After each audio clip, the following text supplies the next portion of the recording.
Greetings, one and all. This is Lloyd Brown giving full endorsement to Starting promotion right up radio. The station with integrity, the station with a difference. Remember me tell you, Lloyd Brown says so. Full endorsement. Starting promotion right up radio. We not stop till we drop. Saying bless. Greetings, ladies and gentlemen. I'm 10-Star General alongside Sharon Mango, and you're welcome to the original Raising the Awareness show.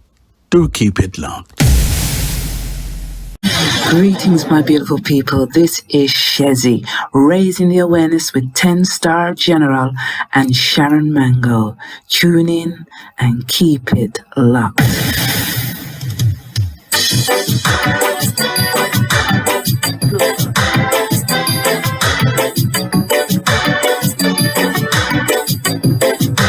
Just like the rain that falls from the sky, my love for you will never, no, will never die, will never die, will never die, just like the wind that blows. I'll never let you go. I'll never let you go. Never let you go. I'll never let you go. Never let you go.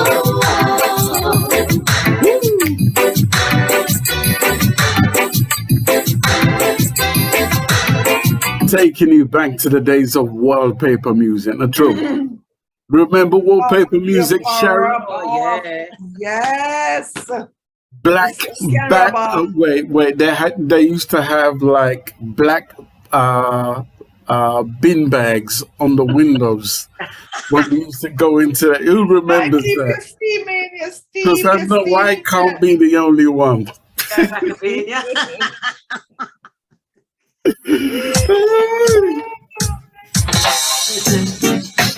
In God I put my trust, in Him I do believe.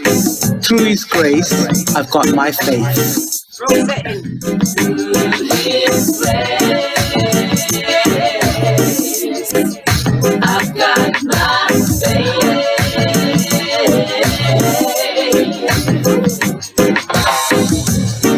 In this life I've come to realize. Let me tell you something. That was a false start. And you know it. Something like a man. Remember, that was a false start, and in comes the original start. Send your message, bro.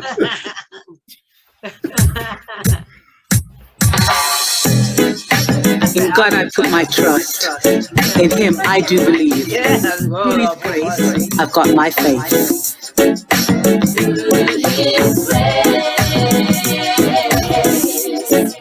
I've got my faith.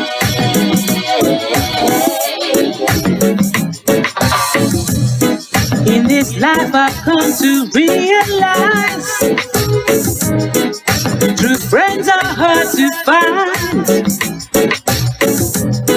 Some are there for you when life sometimes gets hard, and there are some that gives you just a little time. But I don't have to worry, 'cause my God is there for me. So I trust and I believe if I've got faith, no one can bring me down. There is no way my heart will touch the ground if I've got faith. In time I know I see who is fake and who is real. Do you know the way I feel? I'm keeping my faith. What's the use in always moaning about who is there and who is not? Who remembered, who forgot? Some they're always in a hurry. Though they've got no time to stop, their eyes is always on the clock.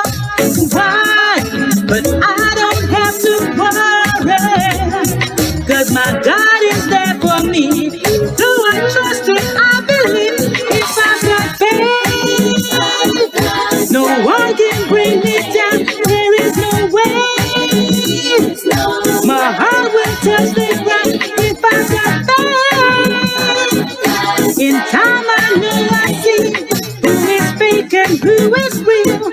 Do you know the way I feel? I'm keeping my faith. I'm keeping my faith. I gotta tell you, it's an absolute blessing to have Frederica Tibbs and Winsome Moncrieffe-Mitchell on our show. Like I say, they both go back a very, very long way back, way back to family love. Not true? Yeah.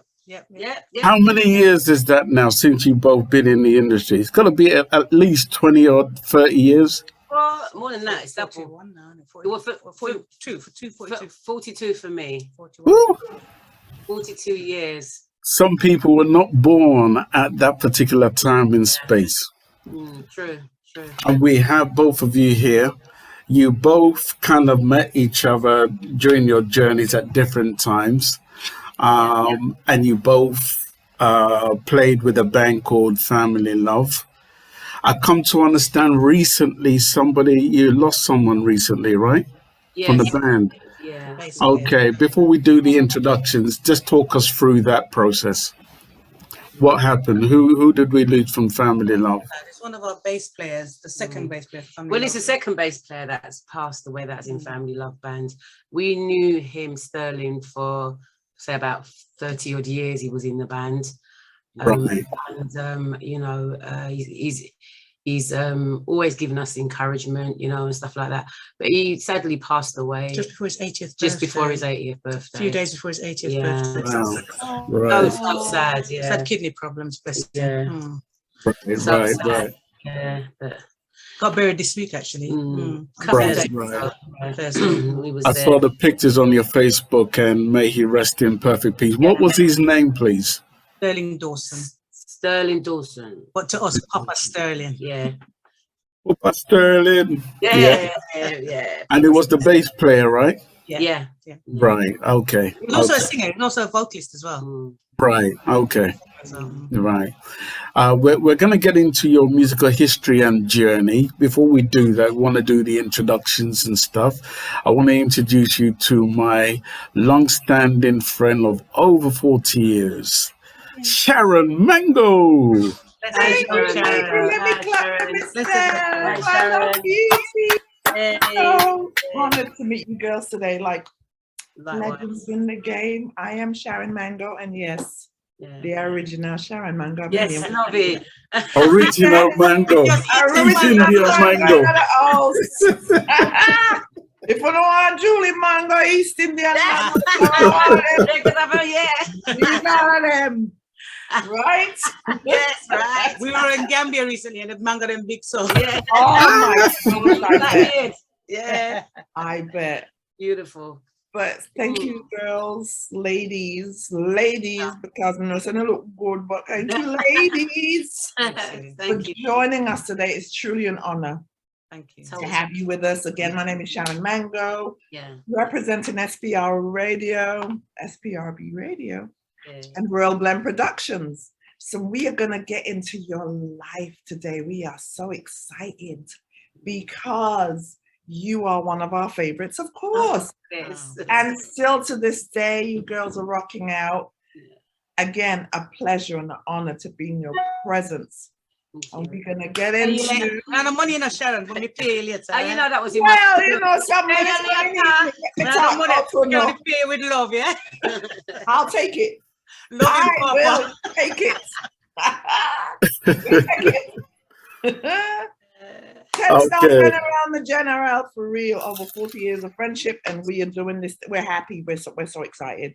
And you know what? I just came in because I was at this bachelorette. In America, they do everything big, right? So my husband's brother's getting married, and we're all in the wedding, but there's 3 days bachelorette party. 3 days, me say them girl, they can't drink. Boy. They can't drink. Me just take a little sip. So, if I'm getting this right, you're in America? I'm in America. Okay, you're in America. Okay. Right. Yes. I am the USA link for real, but born brilliant. in That's London. Brilliant. That's Didn't nice. know that. Oh yes. Well, you girls in London, yeah? Yeah. Well, you can come visit anytime. Thank you, darling. Yeah. We'll come see you. Anytime Thank comes you, to me, one darling. record. The studio is in the basement, and I'll come record. Brilliant. That's nice. All of that. I hold you to that, you know. Yeah. Oh, please hold me to it. I'm dead serious. Yeah, What part brilliant. of America are you? I am in New Jersey.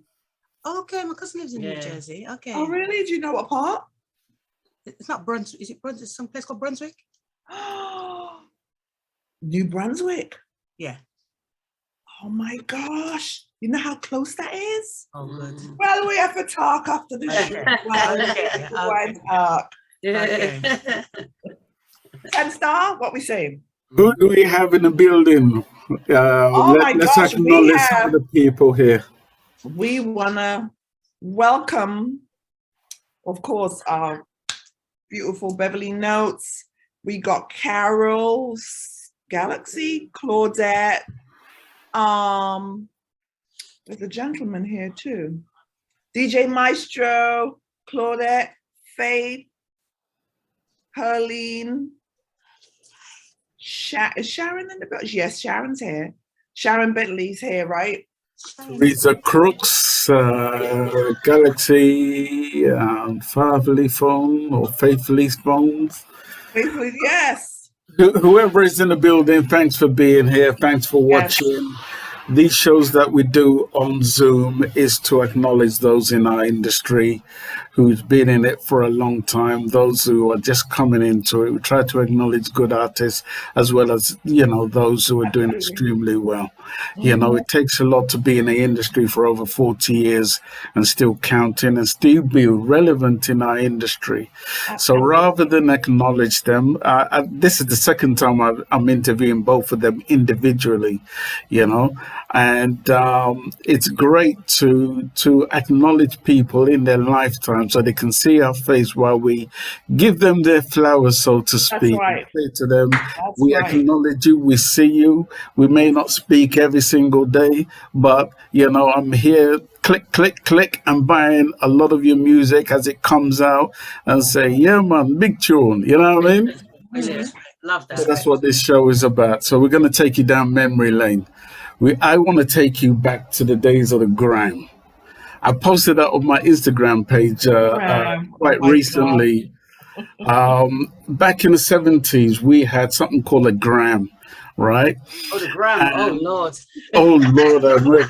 What were you playing on the gram, or what was Mum and Dad playing on the gram? Let's start with Winsome. Jim Reeves.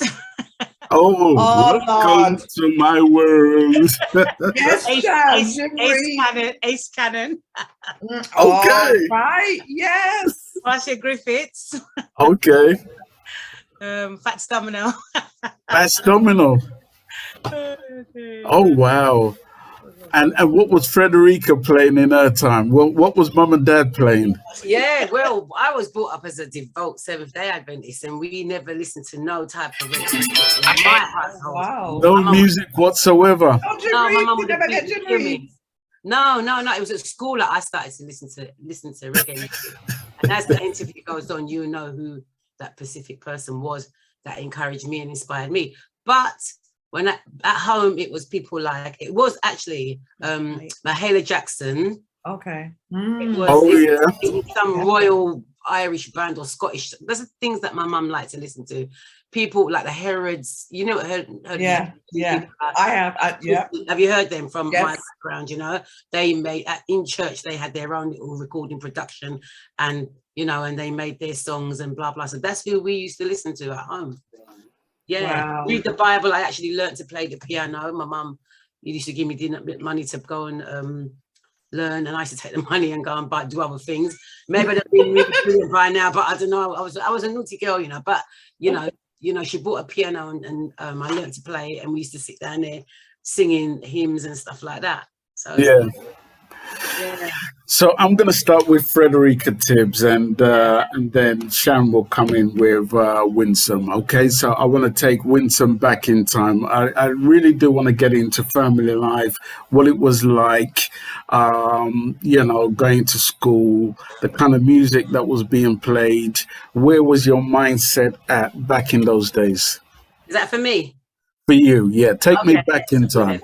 All Yeah. right. So yeah, like I was saying, I listened to a lot of gospel music, but the person that influenced me, I never forget when I heard this voice. It absolutely inspired me, and I thought, well, I think I can sing similar to this lady, which was Louisa Marks, right? And then which was Louisa Marks, and then what year? And then I started. This was like 78. Okay. Huh? Before then, opportunity. Oh, before that. Oh, yeah. Sorry, Winsome. See, she's good, Before that, it was Opportunity Knock. I auditioned. Huey Green. Huey Green. Yeah, didn't get anywhere, but I mean, it was a nice experience. It's part of my journey. It's part of my journey. Yeah, that was before. I heard Louisa, but then I was in the choir. That was in the Seventh-day Adventist Church. I was for many, many, many years. So that was a part of a big influence that in my life. But then I heard Louisa, and that's the kind of music that I got interested in. She had a similar, well, I thought at the time, I had a similar kind of tone that she did. And the things that she was singing about was love and things like that. And I remember going into the toilet. I never forget at school.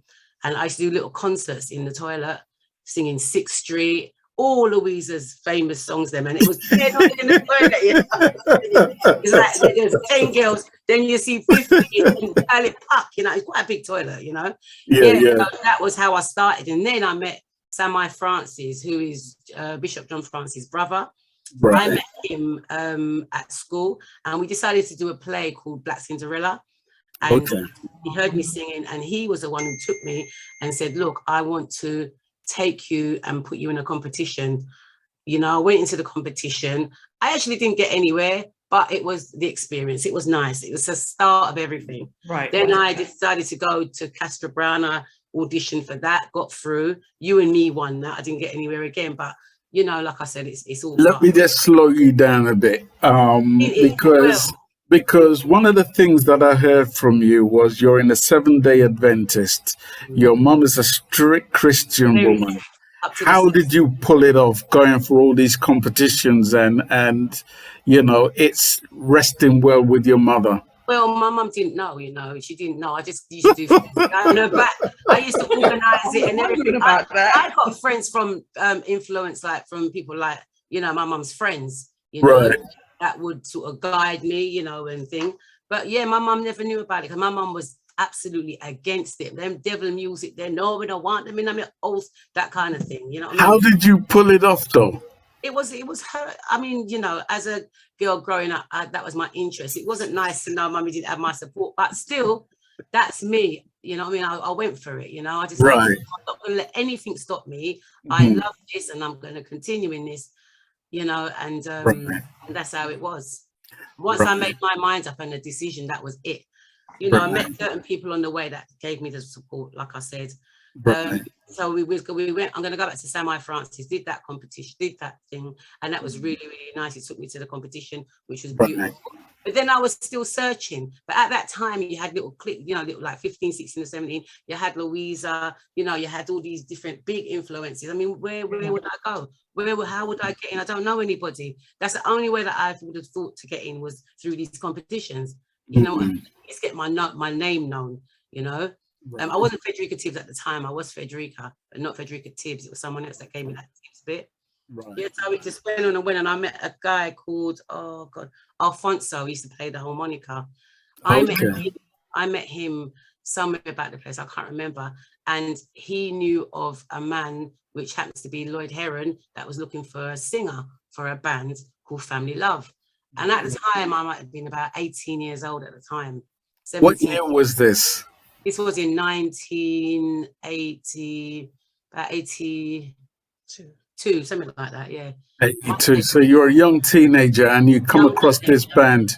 Yeah, right. Right. and I went and auditioned. I mean, this is going to be my first experience now of anything to do with bands or music, or, you know, like sort of on a professional level. Right.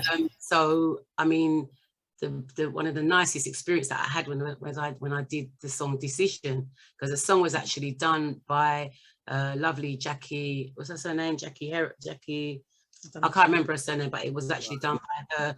Then Lloyd asked me to do it, and we went to JJ Studio down there in Balham, and I recorded it, and it was absolutely brilliant, because that is my first experience. I could actually hear my voice in the cans. I could articulate the sound. I found my tone and the harmonies, and I mean, at that time, it wasn't technical like how it is now. It's all technical now. In them days, you have to play the everything's different, like the bass has to go on. No, sorry, everybody has to play one time. You all have to sing and play like you're doing a show one time. Anything messed up, you've got to stop and start all over again. And you feel like crap afterwards. Like, oh, shit. Stop and start all over again. Not like now, technical, they can bring in the bass or stop it there and you can go and do that bit over again. Them days there, everybody in one room, one time. You understand me? Anyone mess up? That's right. We're going to talk more about family love, but I'm going to let Sharon Mango come in and quiz Winsome Moncrieffe-Mitchell. Yes. Miss Winsome, are your time now. Tell us about your upbringing. What was it like for you growing up? What were your influences? I know we talked before and you said that, you know, you listened to Jim Reeves and that. What was your inspiration? Well, lucky for me, my mum and dad love music. So there was always reggae music playing. There's always music playing. Growing up, I've always loved singing. I used to love watching Top of the Pops and buying the Smash Hits magazine and getting the lyrics and singing along to all the songs like the Bay City Rollers. Yeah. 5, you know. Oh my God. She did say Bay City Rollers. I did. You know what I mean? Memory. What's her name? I love to love. I used to That's like. right. Yeah. So then, yes, that was one of my thing. I used to sort of have the airbrush in school and performing in the playground for everybody singing, teething out my mum's wigs. You know me, I love wigs. Teething out my mum's different wigs. When she's gone to work, I push one in my bag, bring out her nice clothes and go in the playground. Oh my God. Yeah. So as a naughty one with mummy's clothes and her wigs, right? My mum's a fashionista, so I used to teeth out her things. So I used to perform. I got into productions at the school. I've been singing. One of my first things that I performed to was I Can See Clearly Now and Vol de Vol. I was dancing to that in school. Wonderful. Oh, yeah. It's just like singing. So any contest to Caught in a Lie, 6th Street on stage, another one, Marcia. But my biggest influence is Marcia Griffiths, you know, the lady in the pink dress on the Naturally album. So that's where I've always loved Marcia Griffiths, always sing her songs. Even every show I do now, I have to feature one of her songs. Even if Marcia knows you. Even if it's a cappella, yeah, it's beautiful. Yo, don't even start me. Don't start me. Right. So, you know, I do follow Marcia Griffiths a lot. I entered a few competitions. I was really good, you know, God is good. I was successful in a few of them and winning them. And the main one was at the Rialto nightclub in Birmingham. This is back in what year was that? Like, how old were you then? 1980. Same, yeah, it's Freddie, 1982. Okay. A competition called Rising Stars, and I won. Carol Thompson was actually the judge, and Ruby Turner. So, so I was quite lucky. So won that competition with a friend. It was me and another girl called Michelle Sutherland, but we started off as Sugar and Spice. So one day I started touring around. And then, lucky enough, I had a friend who was friendly with Laurel Akins, the great scat player. Oh, wow. So he wanted to be introduced to us, and we got introduced to him. And trust me, you ever hear something that happens overnight? Right? You know, we were lucky and being successful in our little town and just touring around. But when he come on it, man, listen. Studio one day, papers the next day. Wow. In the Black Echoes charts, you know, it was wicked. It was really, really good. When you say Laurel Aitken, you're talking about the legend. Laurel Aitken, yes, the legend. Yes, he made us do a cut to his song. He did The Guilty, and we did one called Sweet Loving. Right. So that was our start, you know what I mean? And did really, really well. And then young as we are, naive, think we know everything, listening to people, the contract what he goes, didn't work, nothing, and this and that, and listening to him, you know, you're naive and you listen, and you're going to be stars overnight. So we got up ahead of ourselves, and cut ties with him. Okay, and then I just moved on and moved to London. What made you? Let me take you back for a second. What made you cut ties? What was that deciding? Just think that we was going to be stars overnight and think so we're going to see big money. Not understanding behind the music, it's not you that make all the big money. You're making money now from your performances, but obviously the copyrights and the publicity. Yes. Everything, the producer spending money, bringing to the studio and this thing, he's gonna read back all his money. You don't know that. We're young. So we think, yeah, we're gonna be stars, you know what I mean? We're gonna be on top of the pops and you know, just think, you know, you're young, you're just thinking stupidness, you know what I mean? And that's why we cut ties, because we thought he wasn't doing enough and he didn't pay us nothing, and you know, the contract wasn't well. When I took it to somebody who don't even know if it was a proper music lawyer or what, but they said that this is rubbish, you know what I mean? And we listened to them. So we just, and then we had a boyfriend and they think they know everything. So we listen to them and, you know what I mean? So sometimes you've got to check out for yourself and really understand it and get to the bottom of it. As I said, now I know, you know what I mean? Now I know more. Right, and I thought that was like really important to like, why did you cut ties? Because you found out early, like, wait, we're not seeing no money. But we weren't making no money, because that's what artists don't understand, that you got to think about the producer's time, the pressing time, the copyrights, the your royalties is not that much, you know what I mean? You got to be a mega star before you can actually see money coming in and have a big production company behind you and, you know, all that stuff, and, you know, for your producers and your management, etc. So you got to just, like us now, you know, we're doing it for the love, you know, not just the likes. You got to be passionate about the music, where it's not just about money, you know what I mean? Right. Definitely not. Right. So now, so when you found that out, what lessons did you take from that? Did you like begin to investigate now and be like, wait, this and this, and you know what I'm saying? You started to take steps. Yeah. So then I moved to London now, because I'm from Birmingham originally. So then I moved to London now back in '83, and then I entered another competition down here. I went solo then, and I entered another competition with some girls, and we won the competition, and I sang her song, what she sang actually, called "Reluctant Lover," and we won. And then the person who was there contacted Lloyd Heron and said, "Oh, I seen one of your girls singing last night." Yeah. I don't know why I come in, I sound like her, but he thought, he said, and Lloyd said, no, they did no show last night. Said, so Lloyd said, let me meet the person. So they introduced me to Lloyd, and then that's how I joined Family Love. Okay. Yeah, it was funny. There's a girl down here actually that introduced me to Family Love. Jill, you know, my friend Maureen's on here, one of her good friends, who introduced me to the song "Reluctant Lover," and that's the song I used. And so that's how I actually got into Family Love, by singing one of their songs. So it just got from there. Okay, 10 Star. Well, tell me about the Family Love musical history, because I think that's very important, especially when we've lost Sterling. Papa Sterling, you know, as one of your original bass players, you know, take us on a trip down memory lane, what that was like for you. Give us the full 9 yards. Yeah, well, being in a band, I mean, under the guidance of Lloyd Heron, it was good. I mean, you know, I loved singing, loved music. Anything they would have said at the time, would have done it. Yeah, like Winston said, you know, there was no money, you know, because everybody else has to be paid. But because of the love of the music, I decided to just stick with it. And I mean, the weeks became months became years. I mean, I ended up to be in Family Love for, I think, about 7 years. But it was like a family. We used to rehearse religiously every Wednesday down in the Battersea. We used to rehearse every Saturday, and we had shows booked up. And, you know, Lloyd made sure, because he was the band leader at the time, he was the band, and he also wrote all of the songs, actually. You know, did all the deals and everything like that. You know, he made sure that we were serious about what we were doing, and, you know, and it was nice to be guided by him, to be honest, you know. So we just went on, like I said, for 7 years, 5 to 7 years, something like that, doing the circuit from here to Birmingham, all over the place. You know, we used to drive the tour bus. I remember the guy used to drive the tour, the little chalapi, Birmingham. You know, I haven't heard jalopy in how many years? That's what it was. Jesus. The whole of the instrument then was in the back of the transit van. Why you know what I mean? Yeah, the transit van, it was nice. Them times was nice. That's proper show. Yeah. You understand what I mean? And we get to the show, and I mean, you had to be a soldier. It's not like now they want, we want old tell, we want this.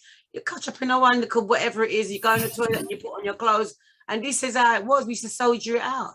Yeah. What it is today. Yeah. You know, no way. I mean, I was what, like I said, 17, 18 years old, you know, and yeah, this is the way it was. And I loved every moment of it. Right. What year did you start with Family Love? I think about 80s, 80, maybe about 80. You come in 6, I think. No man, I come them times. You come about 82. Oh, 82, yeah, 82. Winsome said it, yeah, it's about that time. So you came in roughly 82. Yeah, 18, yeah. God. So you're a young teenager, you're trying to make it, you're in this family band. How are you sustaining yourself through this period? Because you have to sustain yourself somehow. Well, what do you mean sustain? Like financially. Oh, well, I mean, I was a young girl living at home with my mum. I did have a baby as well, you know. So but I was at home with my mum. And she was helping me a lot. She was taking care of my son while I was doing gigs, and and really making sure that I was eating, you know. Right. So there was no other jobs that you were doing in between Not this. Not at that time. Okay. So from mum, you were in this band, Family Love. Yeah. Did it ever enter your cranium whereby you said, you know, you need to be paid for this, or were you being paid for this, or what was going on here? You know, right, General, it never ever occurred to me, never ever to be paid. It was just, I want to sing, and this is what I want to do. Right. You know, it never entered my mind once. Right. I was just really good about the props. I was traveling around, you know, I was being treated nicely. Right. It didn't ever get to my head or anything like that. It was just really nice to know that I was doing what I wanted to do. Of course, I would have wanted to cross over and become a really big star, you know what I mean? And, and that thought might have just come into my head maybe now and again. But I mean, you know, I just really enjoyed what I was doing. So how was Family Love as a band being received by the British public? They were as far as I'm concerned, for the area where we're from, Battersea, they were like renowned. We was a very good band who was getting good, I mean, Decision, songs like Decision, Reluctant Lover. They were got Anniversary, we was going into the Black Echoes chart at like 3 and 4. So we were renowned, we were pretty well known. We had, Lloyd was the one that really did the business side of things, but we never ran out of shows. We was always gigging all the time. Wessex, from Wessex House to Podium, from there to Birmingham, back and forward, Luton, all over them part there. So what did Black Echoes say about you guys? Well, Black Echoes, that's a magazine also that I was because who was the writer? His name keeps escaping me. Didn't he pass away the other day? No, he's still around. I can't remember his name. Lord. Lord. I don't remember his name, babe. Honestly, I remember his name. I'll try and remember it as the time goes on. But I do remember the writer because he just recently wrote a piece about the drummer from Aswad, who recently passed. Oh right, yes, yeah, of course. Yeah. But yeah, so. But I was going to say that magazine was I used to always spend my little dinner money that I used to get and go and buy a Black Echoes. You did the same thing, yeah. Me too. You know, without it. Never without it. It used to come out, I can't remember, once a week, but I used to always that's represented for us. That's the only thing that really used to represent. Yeah. So, you know, when we went into the Black Echoes, that's the only connection that I've had with it because it went into the chart. It was nice to see Family Love in there, you know, it was really, you know, humbled, truly humbled. That's the kind of things that spurred me on, to be honest. That's the kind of things that spurred me on. It was never, and it will never ever be about the money. You know, it will be about, you know, the recognition, if you understand what I mean, and the support that we was receiving at the time, and that was the most important thing to me. You know, that you've got producers that was from that they'll see me, you know, and through them I've remained consistent for 40 odd years. So, yeah, that's the backbone of everything. Wow. Well, I'm going to let Sharon Mango come with Winsome and take her through the Family Love Band as well, because you both share that history. So, Sharon, proceed, please. So what I love what I'm seeing here, and I want to know like what it was like when you two met. I see the camaraderie, like you're like blood sisters, you know what I mean? And as you know, in most bands, when the next female is in there, usually the other one, it's the ego thing. Jealousy, yeah. Jealousy and ego. Never, ever. Funny enough, Never. I've always idolized her because you know her voice is, to me personally, it's just a honeycomb. But and you know what? And she knows this. You know. This might sound rude, right? But to me personally, sometimes glasses take away your beauty. Yeah. And I remember doing a show with her at the London Palladium. Do you remember Judy Boucher, who had that number one? Of course, I just looked at Freddie and I kind of looked for her glasses. Says, she's got pretty light brown eyes. I looked closer. I said, take your glasses off.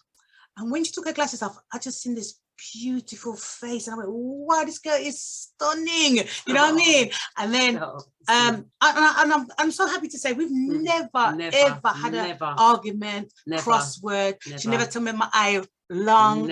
And what's nice with her as well, like you know, like she can correct you in a way where you don't feel, like she said, oh, don't feel no way, you're off key, or we need to do that again, or you can always do it better, or you can come on, like where my confidence was really low at one time, for various reasons. She's always been encouraging and motivating and supportive, and a lot of people do see, they just look at us and say they can see the love that is there. Like you would have think that we're from the same parentage, you know what I mean? But it's just I always say, you know, Sharon, there's good, better, and best. All right, good, better, best. Yes. Yeah, you don't have to compete with nobody. You do your thing. You are you. She has a unique golden tone voice, where I just sing how I want to sing. I might not be the best singer, but I just love to sing, and I'm passionate about singing. You know what I mean? And that's me. I'd always look at her and I'd always just say, well done, you know, and I just love the way she performs. I'd never compete or feel, you know, I feel bad, like I'm in her shadow, I'm less than her. I always wish the best for her. And that's me. I'm not into this.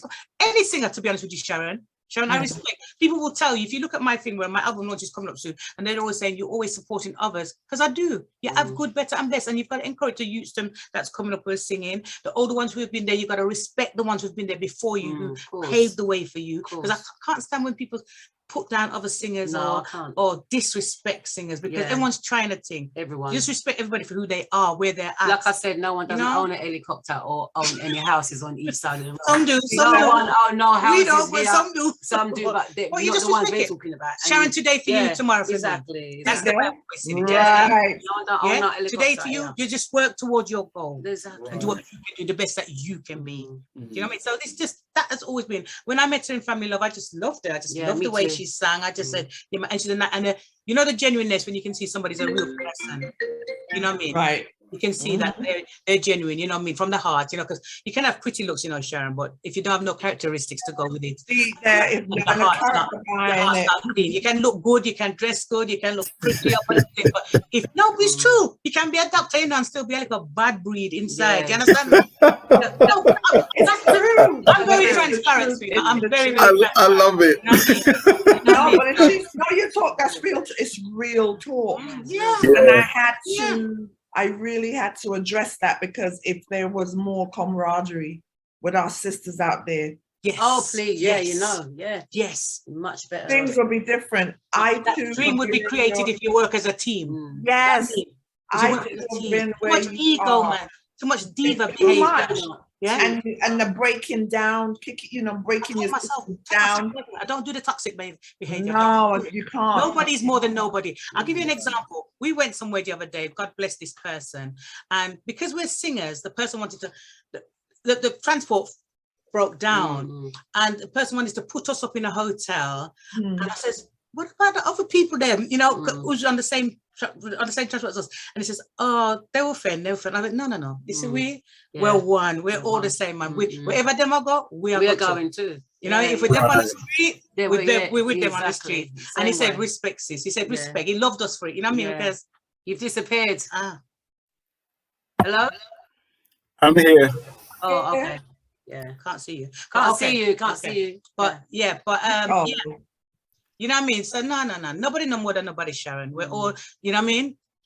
Feel about the skin. I know, but that's what I'm saying. I have to now that me I said we have to support that. Again, I want to say I've been where you are. Break down your self-esteem, make you feel some type of way. Here is your sister sitting next to you right now who encouraged you and brought you out. You know what I'm saying? And look, I had a stroke, and she was there for me. She said, you know, I said, singing the move. She says, no, you know, defect in my eye. I feel funny all the time. I said, no, nobody look at my eye. But you know what? I'm alive, and I give thanks to the Most High God. Amen. Okay? Yeah. And encouraged me. You know what I mean? And that's where I was going to say, Winsome's really come a long way, because you wouldn't believe she's really shy. She really is a shy person.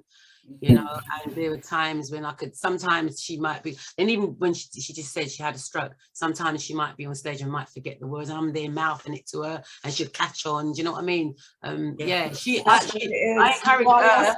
Keeper, you are. Yeah, I encourage her, but she encourages me too. She encourages me, and she's come a mighty long way from them days. Really has. I'm very proud of her. Yeah. I love you. So what I want to grab from this, right, is the fact that you did meet each other from family love. Yeah, we did. So one didn't leave, and then they were looking for someone else. You met during the same. Yeah. Oh, okay. Yeah. Okay, I'm with you. Continue, Sharon. Yes. And then she left me. Yeah, and I left her. We'll get back to that. Christian. Yeah. Oh my God, she left. That's what they call juicy stuff. Yes, juicy. Right there. So during your years now with family love, you're all growing, right? You're growing and getting into your own.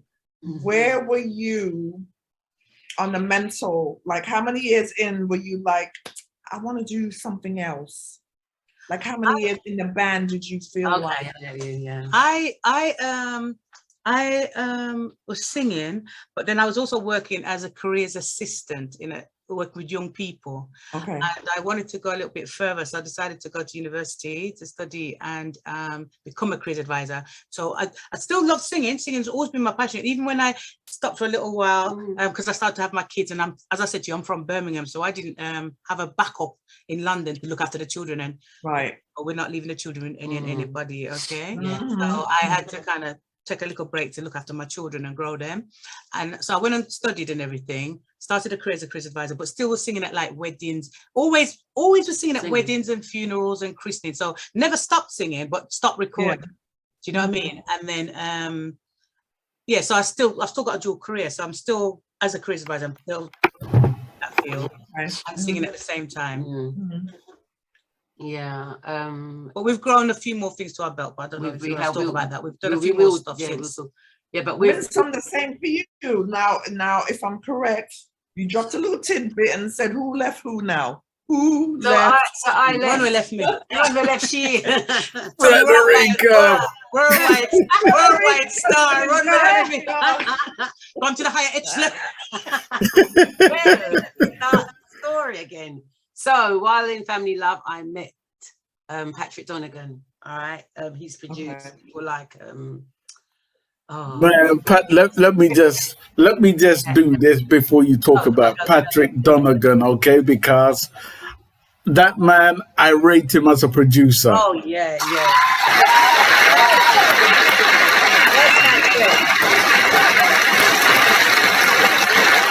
Okay. Go ahead. Right. So what we used to rehearse in the building where his studio was at, all right, which was in Battersea. I can't remember the name of it, but anyway, that's where I met Patrick. And Patrick came to me one day and asked me if I would do a song with him, right? And he actually chose the song for me. So I said, oh, okay, you know, I was a bit scared about leaving the family, you know, and stuff, because, you know, family love was, we was a band and like a family as well.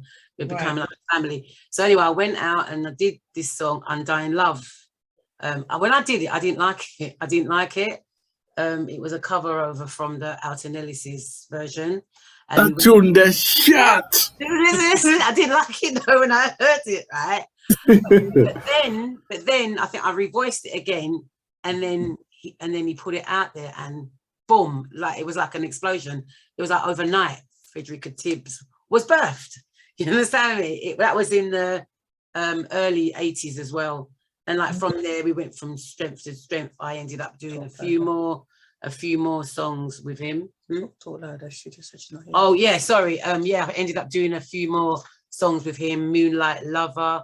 I mean, me and Patrick's been working together over the 40 years. You know, it's been the start of a beautiful friendship. I know his wife. I'm godmother for one of his daughters, and you know, and he knows I'm there if he needs me. Yeah, but we struck up a real wonderful friendship.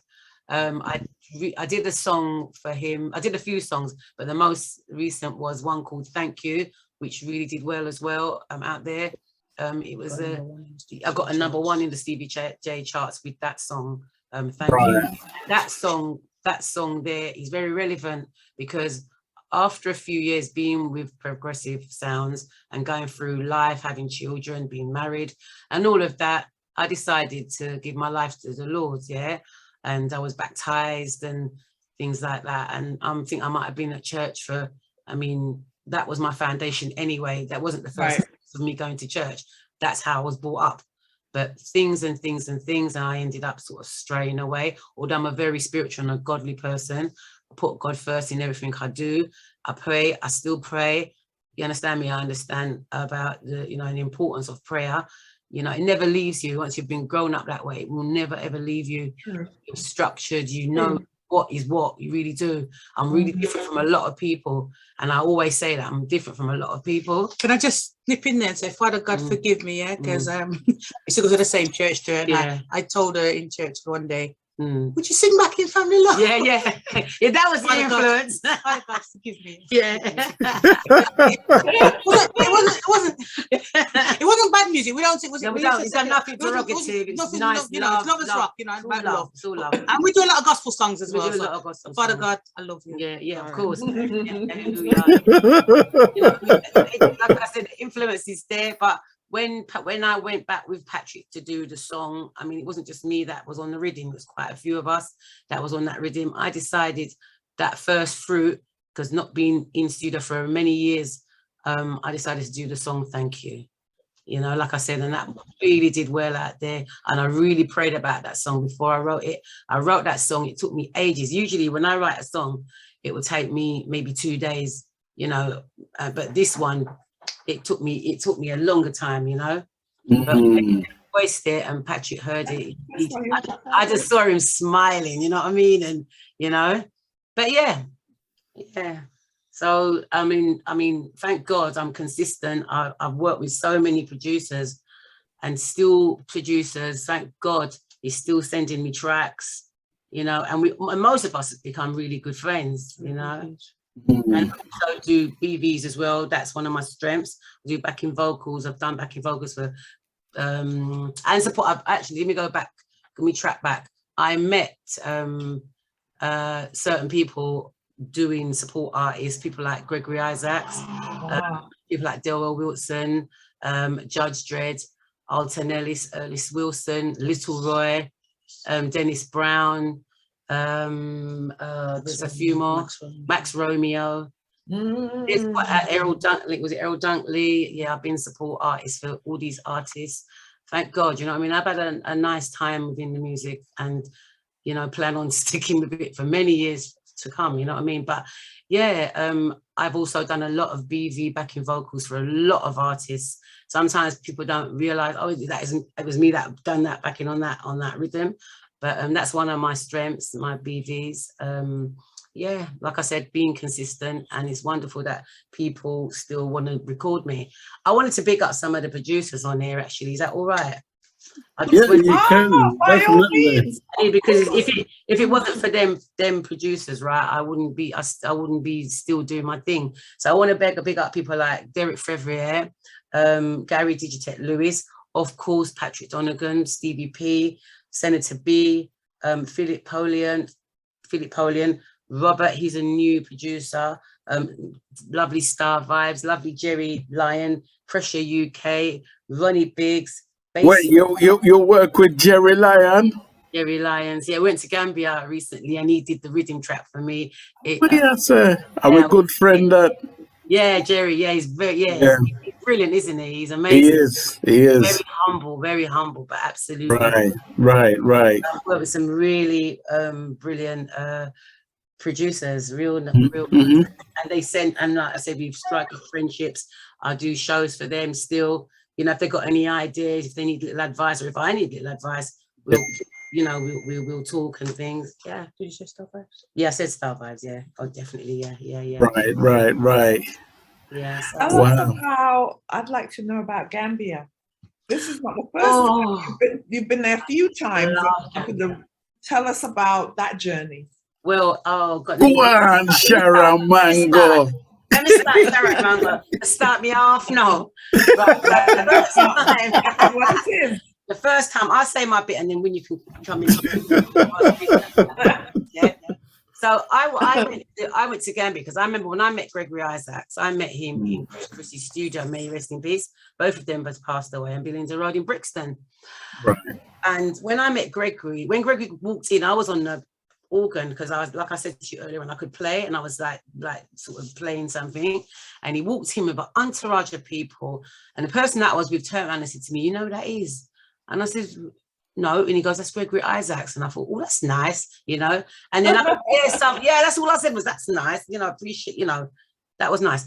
Then the person, all of a sudden, I could hear someone saying, "Yeah, man, she good." This was Chris, may he rest in peace, bigging me up to Gregory Isaacs. So Gregory came out and said, "You're Frederica, get your passport ready." He never heard me sing, but because he got the SB from Chris, he decided to take me to, the first place we went to was Israel as his support artist. And that was a start of being with him for many years. And one of the trips that we went to was Gambia.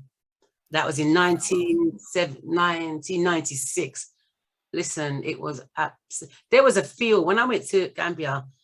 When I left, I had this feeling. It was just, I didn't realize that I'd fallen in love with the place. Absolutely fallen in love with the place. I mean, we went all about the place. When I tell you, when we went to Gambia, we landed in the airport. It wasn't an airport at the time; it was just open. It was, you know, open, different. Yeah, it's different to how it is now. It's built up and everything. Yeah. He had people in there. It was God, innit? You said, yeah. It was like he was. I'm telling you, man, it was like he was God. I never seen nothing like that in my life. I don't think I'd ever see that again. Yeah. When I tell you people, he had like some dancers doing their traditional Gambian dance. Yeah, welcome dance. And then let me tell you something. When we went into the van, we went to a little tour bus. When I tell you people, everywhere we went in Gambia was lined with hundreds. I catch my friend. I was like, oh my gosh, I just couldn't believe it. I really couldn't believe it. The most brilliant moment is when we went to that same stadium that me and Winsome did. We did support artists for one of the big artists in Gambia just the other day. Winsome will tell you about this. We went to that stadium, and I never forget, the band was on stage, and we there, you know, I mean, they're giving it, doing like a medley. He's a medley, Nurse, and all the songs. Them are beating tonight, and the people them were going mad, and all of a sudden I saw Gregory come in. Yo, 10-star general. Oh, unleash the thing upon them. Gregory came up, right? Sorry. You know, it's all right. It's Achille later, right? There was like about 4 limousines, you know, 4 big limousines. I could just see him in the distance coming into the thing, you know, into the stadium, and he was like the Pope. At the window, the roof thing, he was through the roof, waving like this. I can't believe what I've seen. About 7, 8 long limousine cars coming in, you know, Super, well, that's what we call him at the time, Super came, and he, you know, you see when he came up onto the stage, they said the place tore up. I've never seen anything. Wow. Everywhere we went, what an experience. And there was times when Gregory would say to me, you know what, you're good, you know, but you know what I mean? But and he used to advise me. And even with Delroy Wilson, going over to Delroy now, Delroy Wilson, you know, he was one of the people that used to say to me, we used to talk a lot, and he used to say to me, Tibbs, if it's one man and his dog, no matter where you go in the world. And if it's not a good turnout, it could be one man and him dog. You sing like there's a million people. And let me tell you something, I've never, ever forgotten that advice. Always. Every time I go on that stage, I sing out my heart and soul. Always, you know what I mean? You know, I make sure to keep to that thing, you know, and it was just amazing having big brothers like that. That could talk to you and advise you like that, because they were supers. They were proper supers. And I don't think I realized at the time who I was dealing with, because I mean, when I listened to Gregory, just today I was listening, and I just can't believe. I remember seeing him at the Rainbow. Couldn't believe there's one day. You see how God is. Couldn't believe that one day that me and I would have been this man's support artist. I'm going around for years with Gregory Isaacs, you know. And when I listen to his songs now, I still can't. It's like a dream. I can't believe I used to listen to this man singing Night Nurse and all these songs. I used to be a support artist. Greg Delroy Wilson, same thing. Used to be a support artist. Watch Delroy singing his songs and tearing up the place, and I'm there in amazement. And I've enjoyed every minute of it. It never became boring. It was always a different experience. It was always a different learning curve for me. It was always, I always try to really maintain a standard when I sing. I never, you know, even if I can't manage the high voice, I'm telling you, I breathe in and get it. You know what I mean? No matter what, I fight for that, because I know you have to keep to a standard, especially nowadays. But like Winsome said earlier on, there's no competition in this. There is no competition. There's no better and better. Better and best. There, you know, you're who you are. You know what I mean? And make sure to just maintain myself, you know what I mean, within the music. Yes, sister. It's been a brilliant road. It's been an absolutely fantastic, brilliant road. I wouldn't change it for the world. But within all of that, we was talking about wanting to do something else. When I used to go to school, I tell you what, all I used to do was sing. So I never used to learn. I used to be rude to the teachers. I never used to want to do no psalms, no English, no art. All I wanted to do was go in the corridor and sing. And I'm telling you, that's all I used to do. Teachers all knew me.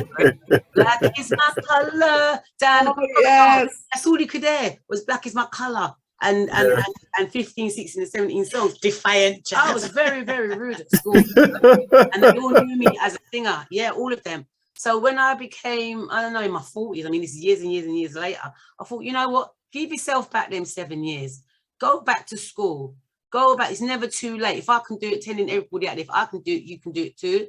I went at 48 and decided, and I remember I didn't go to school, you know, I found it. People used to laugh after me in the classroom when I was doing my access course. And then I was at university doing my degree. And now I can say 10 years. You know, now it took me 7 years, I think it was, to get my qualification. And I'm a qualified general nurse now, you know, and I work with dementia, which I absolutely, that's another side of me that I really enjoy. Music and dementia, I don't know, but there's a connection, and everything seems to balance. Everything balances, because you're dealing with people, you're dealing with love. The key for me in life, the key for me is love. That's my word, is love each other. Yes. Always show each other respect, always help one another. No one's bigger than anybody here, like we said. You know, it's love is the key for me, always. And I am a humble woman, I really am. I don't argue. I mean, everybody. Don't mash the can't. Don't mash the can't. I don't think she's easy. I really don't step on it. And literally don't step on it. But usually I let things go over my top of my head. Where other people, I see them carrying on and you know, I wasn't brought up like that. I told you I'm different. I'm not brought up like that. So I just know I had to control myself and stay calm. She's my calm. And I don't make certain things affect me. You know what I mean? Because that can bring on the sickness them. And being a nurse now, I definitely know that it can. Stress is one of the biggest killers out there. Yeah. So music balances everything for me. And I love the glamour side of it. I love the creative side of it. I write my own songs. I also like to copy some songs that I love. I will keep on doing that, because people do enjoy that when you go out on stage. They like when you might sing a little Louisa Mark, or, I mean, you're showing them your creativity as well by making them, you know, you're singing one of your own songs. But when you sing somebody else, and they can relate to it and they can sing back, because everybody a singer and DJ, you know. Everybody's singer. Everybody's singer and DJ. Yeah, you could have sing a song till me can sing too. You understand what I mean? Yeah. So you bring out a song where everybody can sing. Sometimes the mic can feel sweet. They make them feel good. You know. Yeah, it's a beautiful, beautiful road. Beautiful, beautiful road. There's so many wonderful, wonderful people that I appreciate, and more to go. So you can take it up from when we went the other day with Win. Gambia. Yeah. So yes, Gambia. We've got some good friends like Big T and Father Soji, and big up to Big T and Father Soji. They wanted us to go there, and it was an honor. Because honor for me personally, because I've never been to Africa. I've always wanted to go. You know, I was a Rasta back in the day. Well, some say, right? You know, so now we're talking. And then I had to lock. I cut off about 3 years now. Cut off the lock. 1 second. So now we're talking about After Family Love, right? After Family Love, lots of After Family Love. Yes. Okay, continue. Yeah, because I only recently cut it off. Because remember I said I had the stroke, so I was on a lot of medication. Yeah. Yeah, for it looked like what the man name? No matter. Predator, right? So I had to take the locks off, right? Why am I saying this? Yes, I've always wanted to go to Africa. You know, you've always said Africa must be free, 1983. Right. Rupert Reed was the man who sang that, actually. Rupert Reed.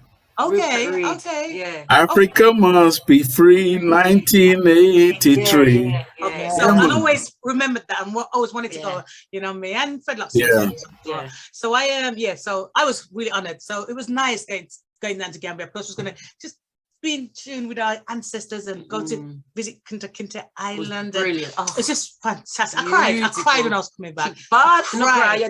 So within 6 months, I was back again. You know what I mean? No, within 3 months, I was back again. Wait, let me ask you something, right? Because I knew what the situation was like back in the day. Now, when you went to Gambia, what year was that? What year was that? Me or Freddie? You. Yeah, this year. This year is the first one. This year you went to Gambia. March 2022, and then we went again in June. Yeah. You know what I mean? Okay. The first time was a week, and remember, we covered Gambia. We covered Gambia. We did so much, so it was fantastic. Right. You know, it was amazing. You know, it's just beautiful, just fantastic. And the people. Sister. The people. Trust me, they treated us like beautiful. They were so beautiful. They were so beautiful. Proper beautiful. love. You have to elaborate on the African experience, because from where I'm coming from, Jamaicans and Africans did not like each other at all. And I've been to Jamaica many times, but Gambia is my best trip. No, Gambia to date. When I came off the plane in Gambia, right? Sorry, when I came off the plane, listen, I felt a vibe. When I tell you, sir, it is in the air. When I tell you, sir, when you meet the people and they talk to you with respect. Listen. No, but and they ain't got no money. They ain't got no money. They're not rich. They don't beg you nothing. And I'm not saying that all Jamaicans beg. I'm not saying that. No. We want to come kill me. I'm not saying that, but I'm just saying. And you see, my cranium takes me back to the 60s, because that's where I come from. 60s, they did not like each other. So you went to Gambia and there was an automatic love. This is like little Jamaica. I only hear reggae music. Listen, reggae music. I thought I was in Jamaica. Listen. Them people reggae, them give me a Jamaican love. Listen, the clubs, the cars. Every taxi man, listen to me. Every taxi man, reggae, proper beating out reggae. And they know the history of reggae. Exactly. You know, remember Ali's sister and everybody was talking to me about people I didn't even hear of. I've never heard of. Know some of the singers, and they were saying, big Jamaican artist. Big Jamaican. I'm like, what? And we never heard about him before. Fantastic. Where's him again? The experience of just singing at that stadium for me, I mean, it's her second time, but first time for me in the stadium. Right. And she done so well. And then we sang at the officers' mares. And they're just beautiful. Just beautiful. Then every night, reggae music. Just I was worried about the food. Listen, nice. I was worried about the food. I was worried about the people. Certain things I was a bit anxious about. Yeah, me too, about the food. That's it. It was an experience and a beautiful.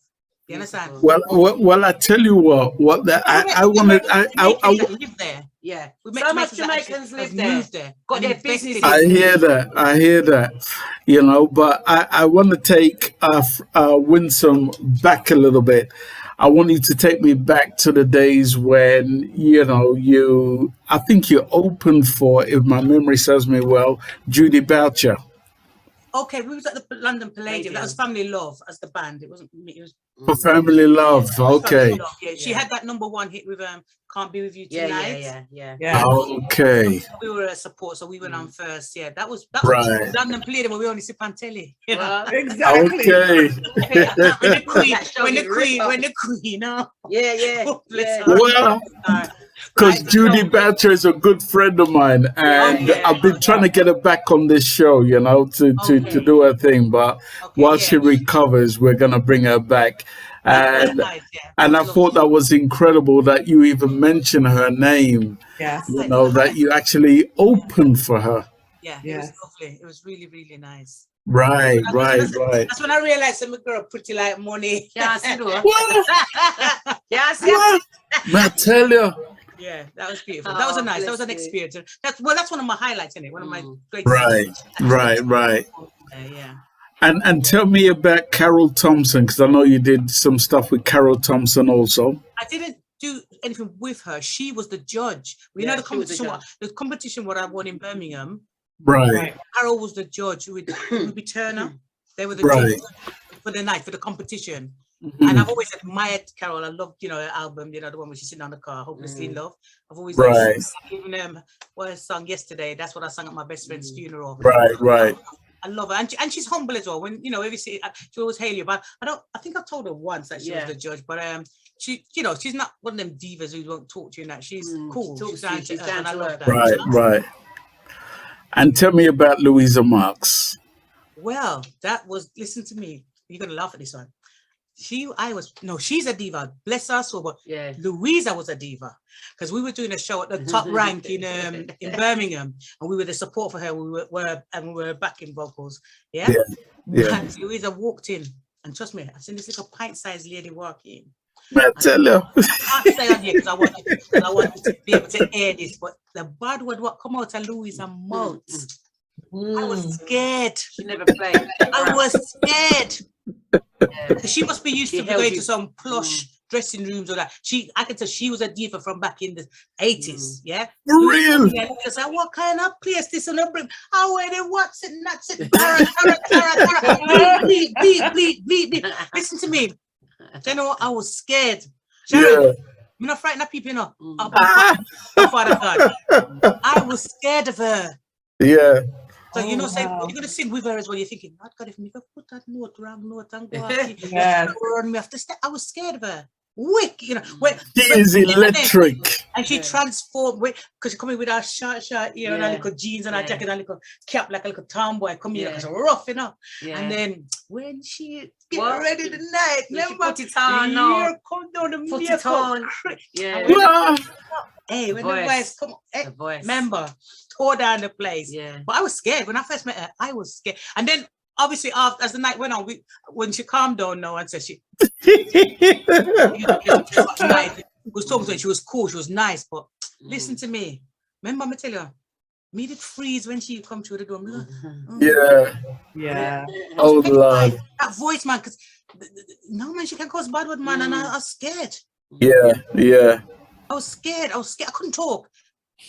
No, really silence me too much, but that one day, that's what I have to tell you, Louisa Marks has always been an electric performer, and I nearly got to work with her to produce her because she was supposed to come on one of my rhythms back in the day.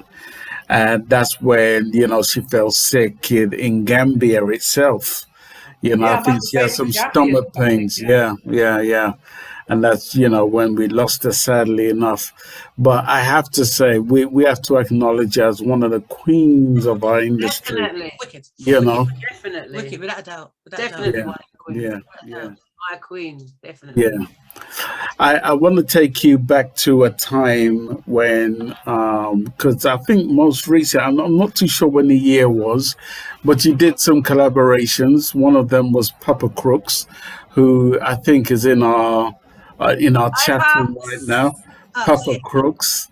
And take me from when you left Family Love and some of the collaborations. Lead us into Papa Crooks. You talk about Frederica or me? Because we haven't. You Winsome. We haven't left Family Love. We've got our solo careers in our own right. Yeah. Oh, you still with Family Love? Still with Family. Yeah. Oh, okay. That's an EP or something. Yeah, it's still there. So we're still with. So I have to say, that's our foundation. I have to say, I have wrongly assumed that you guys have left. No. We're still family love. Family love for life. Okay. That's our foundation. That's what we started. Okay. That's our foundation. Right. Because I recently bought an album with Family Love. I forget what the album was named, but this is one of the tracks from the album before we continue talking about, your journey and stuff. But I want to play a track from Family Love called Reluctant Lover. You remember that one? Who was the lead on that one? I did the lead on that one. And Freddie, tell me about Reluctant Lover, man. But it wasn't me that wrote it, Like I said, it was Lloyd Herring that wrote this song. Right. I think this was the second Family Love song that we did. We did it's Anniversary Decision, and then we did at JJ Studio down there in Balham. Right. By Lloyd. Yeah. So. Okay, I'm gonna play a few bars of this particular track. I'm not gonna play everything. Anybody who wants to buy the album, you can check out Family Love. You'll find the album. I bought the whole album. I love the whole album. That's what I'm like. I'm a music junkie just like that anyway. But take a listen.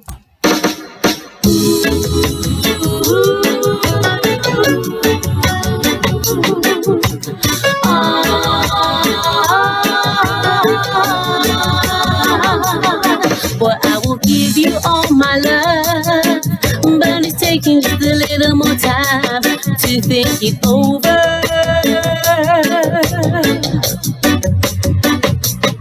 Cause every time I give someone all my heart, they took it and they simply tore it all apart.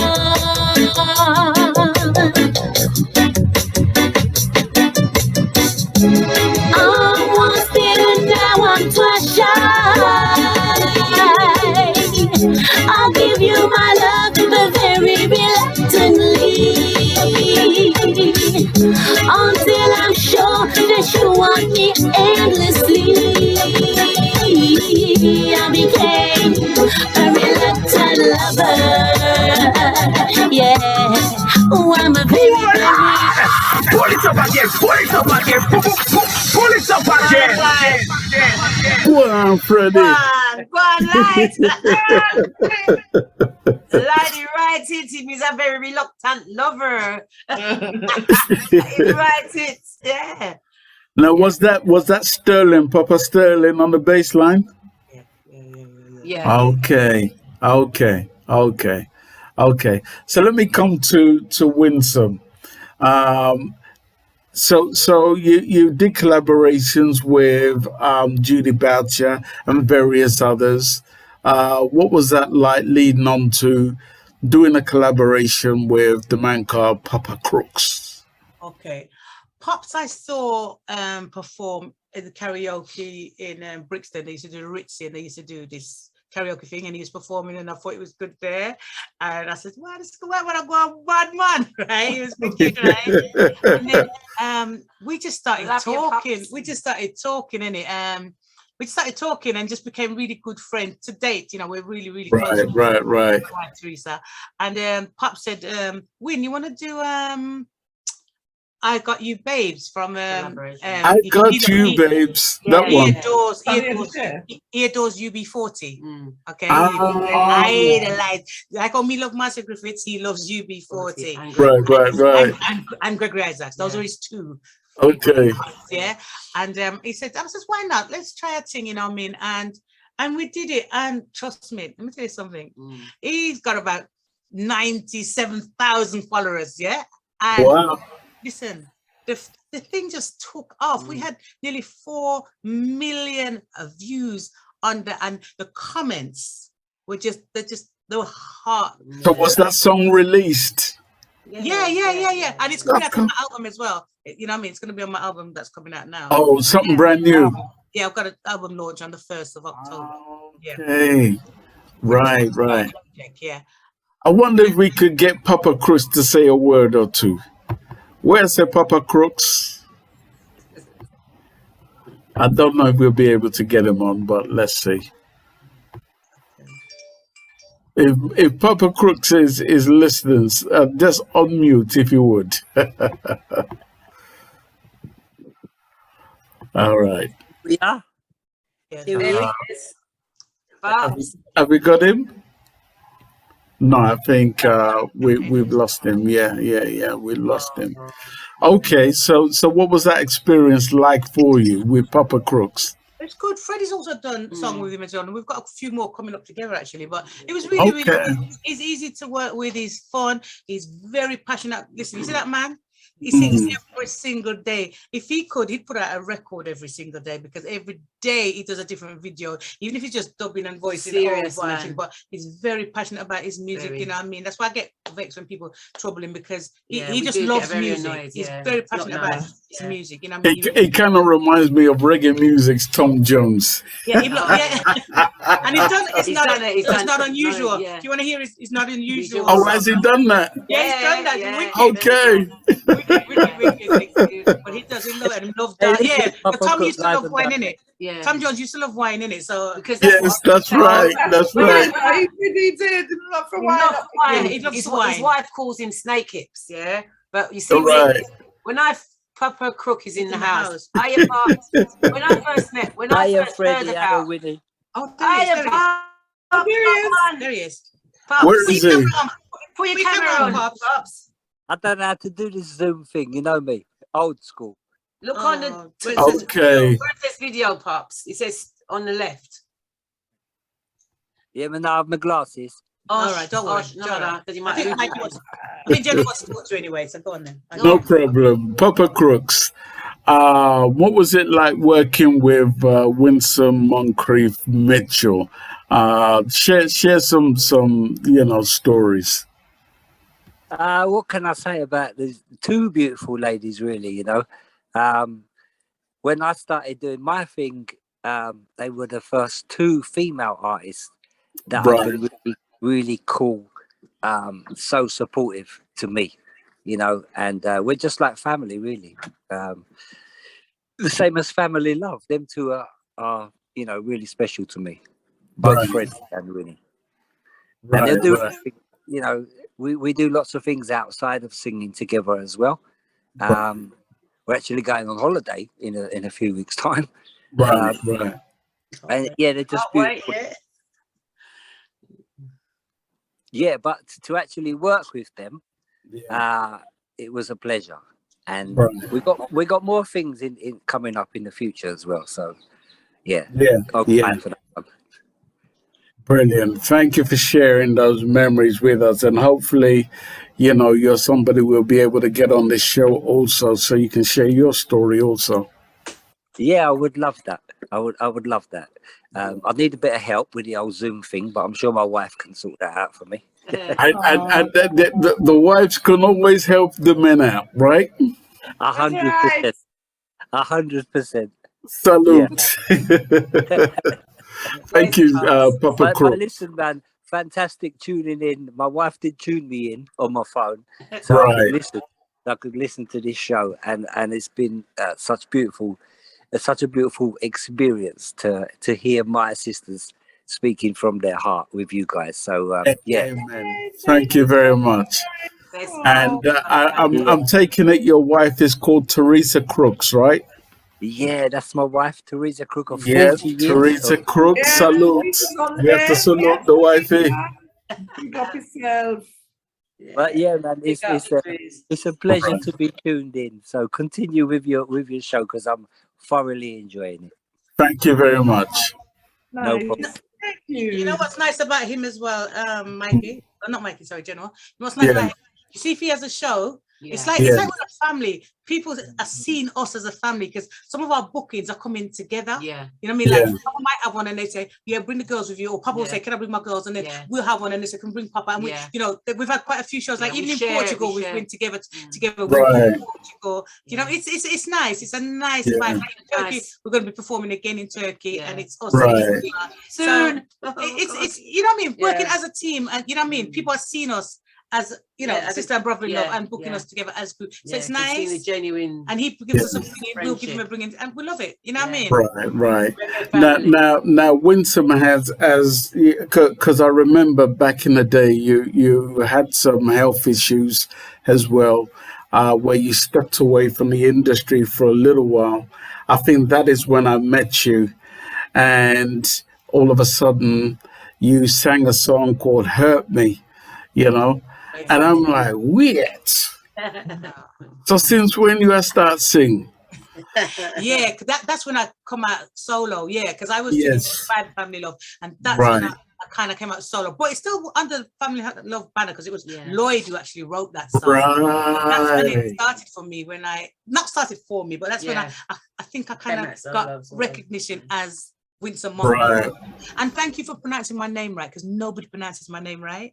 So thank you so much. No one can pronounce my name. Yeah. And all right. So thank you so much. Yeah. But let me just take off. That hurting me. Don't let it go to your head. That hurting me came out, and it was about sort of having platonic relationships where, you know, like sometimes you have a partner and they're a bit insecure and a bit jealous, but it's just about that, you know, you can't have a friend that, you don't want me don't want you, we're just friends. Right. A platonic relationship, and it's about this man that's jealous because he sees me talking to someone else. So, and I kind of sing for females. That's why I think I represent the women there, but you know, that 30 plus age group is what kind of more warm towards my kind of music and like the Moncrieffes kind of style. But I'm sure you don't hate the man then. Definitely not. Definitely not. But I don't know, Mr. Woman Power still. Amen. Well, I love that song because, you know, you could, I guess, when I listen to it, I can feel the hurt through the music itself. You know, because the music itself speaks for itself. So I'm just going to play a few bars. This song is out on iTunes. I'm a music junkie. I buy all my music on iTunes. I don't wait for anybody to send me no music. I just press click, and I play.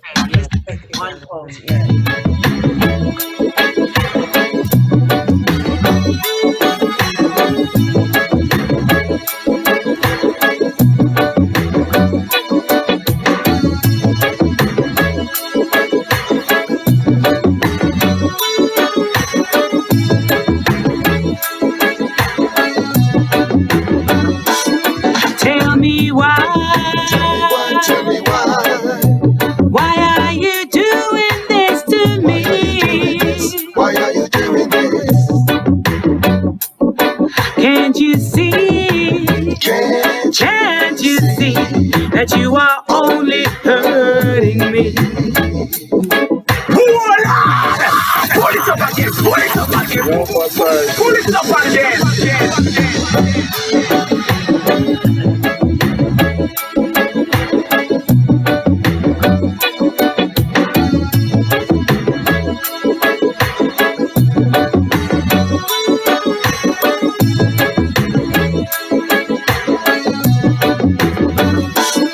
Tell me why.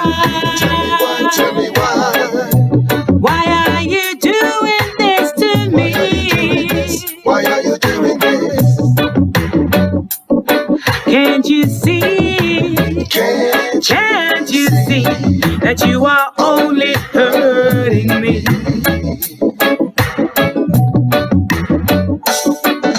You came along and saw me speaking with someone. You run off home and pack your bags without knowing the facts.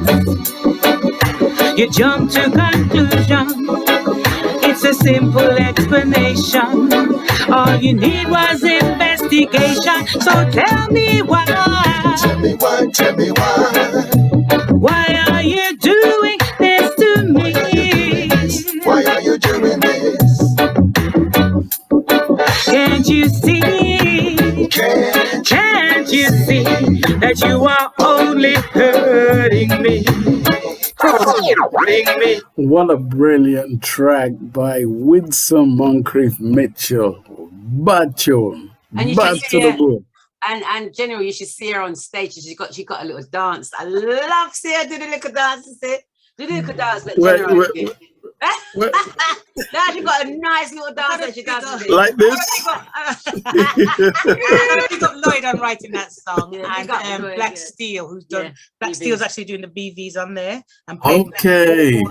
all the instruments. Yeah, Black Steel. Yeah, so I've got a Brilliant. Brilliant. Big up Black Steel. You ladies have come a long way. You've come together. You stem from family love. For anybody who didn't know that, they're still with family love. They're still doing great music together. One thing I loved about both of you was the fact that knowing where you had come from to where you're at today, how many years later, and you still have a strong friendship, sisterhood. Yeah. Yeah. If I didn't know better, I would say you two were sisters or whatever it is, right? A lot of people do comment on the friendship and the value that we share with each other, and you know, they tell us that's our friends are meant to be your role Even Carol Thompson, even Carol Thompson, yeah, they love the way Freddie. Yeah. I truly believe that this is what the industry needs right now. And I say that because knowing what I know, which I do not want to vocalize on the show or whatever, but there's so much hate and so much envy and grudge and so much whatever is going on out there. And to see two sisters who applaud each other, you know, and are still going strong, it's evident to see. We know it's not fake, because I know it's not fake. You know what I mean? Because you couldn't fake that energy and still be sitting in the same room. We applaud all our sisters and brothers in music, all of them. You know what I mean? We respect and love every one of them. Me and them might be the closest, but we respect every musician, every singer, every artist, good, bad, better, indifferent. You know what I mean? That's us, you know, we just spread love, you know, from the heart of love, you know what I mean? So that's why it's horrible to see so much hate out there and bitterness and bad mind and jealousy. Yeah. But you see, the trick about it is, we're not even going to talk about that's what I'm saying. You just, for me, I just ignore. Listen, this talent that I've got was given to me. You understand me? It's a gift from God, and no one can stop this. So no matter how you want bad man or how you want grudge, it ain't going to stop me. I'm moving on. I'm keeping it moving. And that's it. Until the day I'm passing again. Just keep it moving. Oh, when the frog starts, keep it moving. Still going. Keep it moving. That's real talk. Yeah, keep it moving. Can't pay people no mind, or else you won't reach to, you know what I mean? To your you won't. If you listen to people, as I said, I stopped years ago. Being there, out there, right?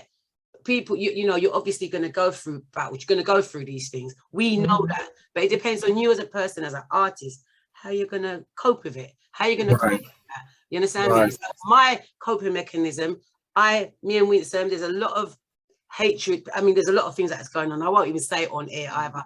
I know a lot of people do know this, but there's a lot of hatred for us. But, we stick together, we pray, we cry, we encourage each other, and we just keep it moving. We just keep it moving. Well, one thing I want to add also, I don't think it's just attributed to you two. However, I just think it's something that is going on right across the board. And what I find that is awesome is that you're walking in your truth, and if anything, what I do see is many of our legends are passing away, the people who really set this industry for us to live by and learn from. A lot of them are passing away, so we have to be the people to really preach and teach the way forward. You have it's to be awesome to see you two doing what you do. I just want to say that. You know, but what I was going to say, right, you have to be good role models as well. You understand what I mean? It's how you cope with this. If younger people are watching us, younger people are listening to us. You know, I've heard people come to us and say, oh, we know your song. We know my mum used to play it, or whatever it is. But it's not just about that side of things. You understand me? You have to be a good role model, be able to give good advice and live in a certain way where they can follow, you know, in a proper manner. Because a lot of artists go astray and do different things. We don't. We just, like I say, keep it moving. We just keep it and real. Artists, right, will come and say certain things. You know, us who are shining out there will come and say, how come you get so much shows? And I said, you know what it is? Sometimes you don't outprice yourself. No, you don't be no diva. No diva. Yeah? It's not, it's about the character, the heart. He's got to come from the heart. Are those some of the questions that you guys get? Yes. And also, if a producer's promoted his show properly and it's flopped, unfortunately, right? You can't. What can we do? You can't kill them. Yeah, they might give you your expense or something, but you can't kill them. I'm not saying to undermine yourself and outprice and downprice yourself, but sometimes if the man promised you £500 and the show don't go, why are you going to kill off the man? Yeah, exactly. Only has another show or a festival coming up for you next time, and it's better the next time. So it's all like, it's things like that they've got to think about. You know what I mean? You can't tell a man, say you want £1,000 to come sing one song. Yeah, exactly. Come on, he's got to pay. He's got to pay for the venue. It's up to whoever want to do that, but we don't run it like that. So we don't run it like that. You got to think about it like that. You know what I mean? Don't be a diva. Like we said, we're not telling anyone to discourage, you know, to undervalue themselves or whatever it is. But that's not how we run it. You understand? It's not how we Some run people, we do it for the love more than the money. Like we run a group called the UK Virtuous Virtuous, right? And we ask the artists them to all come and sing. Just dedicate a song to dedicate the song to the uplift spirits and encourage people in hospital, isolated, you know, terminally ill people, just to come and sing for one song. The majority of them did do it, give thanks, respect, everything. But there's some that they don't do them kind of things. They have to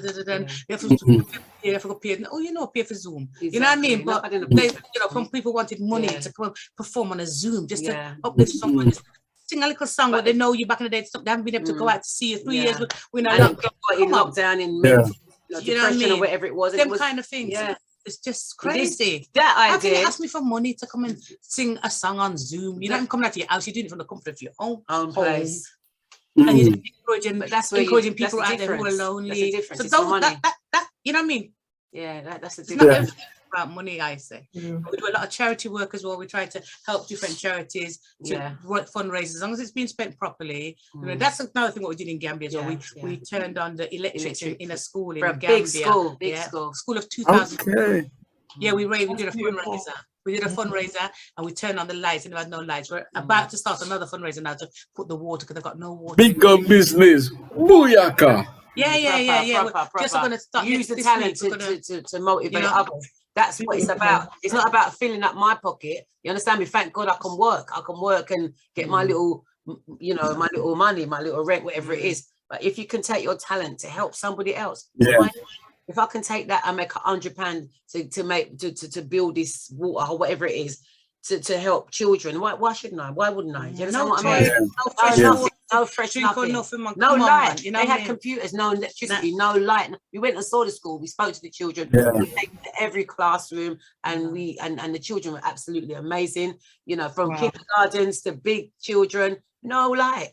I went and turned on the lights when we went to Gambia the second time, and she went and she turned on the lights and she took videos and everything, you know, and they were so grateful and we were so grateful. We were thanking God that we could do things. I've even got a new name. Yeah. They're gonna do a naming ceremony when I go back down there. What is your new name? Tell us. Mariana. Mariana. Yeah, they're gonna do a naming ceremony. Mariana. So what's Frederica's new name then? Not yet. She'll get it when she goes down there. I'll get it when I go down there. Oh, really? Okay. Yeah. But there was a baby that I did. But when I went to the Kunta Kinte Island, Jafra Island, it's called. We went over there boat, and then we saw where Kunta Kinte was and stayed, and his life story and stuff. And when we went on the islands, I met these people, and they had this beautiful little baby, maybe about 6 weeks old. And I went straight up to the baby and I gave the guy a little thing. I said, I'll buy her a little thing, you know? And he goes to me, what's your name? I said, my name's Frederica. And he goes, right. I don't know if he was just saying it, but he said we're going to name the baby Frederica. So when I go back there, I'm looking for her. I'm going to go and look for her. About a year or maybe a year and a half now. Sharon Mango, you know I'm a mic hugger, right? You know I ain't giving you the mic unless you ask for it. I did hug it for a while. Yes. Oh, ladies, tell me about Friday night Shebeen. Oh, well, let me start it. Well, we was approached, right? Big up to Peter Terry, right? Big up to Peter Terry. He's one of the presenters, one of the main people managers on Injection Radio, right? So he approached me and said, you know, have you ever thought about being a presenter on a radio show? And I thought, nah, I never really did. You know what I mean? I might have done, but not taking it seriously. And he goes, I think you two would be a really, and I said to the station, a good combination, you know what I mean, and thing. So yeah, we decided to do this every Friday night. We decided to call it Shubin, and it's gone from strength to strength. I mean, this is like over a year now that we've been doing this. I mean, we've had help along the way, you know, from Smedley, from Derek Fevrier, and you know, we have to big them up with Maureen Golden Smile. We love you, girl. She's there as our engineer to every single week, every Friday. She comes and she does our engineering bit. So we love her. You know, we have people supporting us. You know, we've got a chat. They come in, they support us, and we play music from yesteryear. They love it. We go Facebook Live, and we get a lot of audience. This week, I think the biggest I've seen. There's nearly 1,000 views on it this week. It was amazing.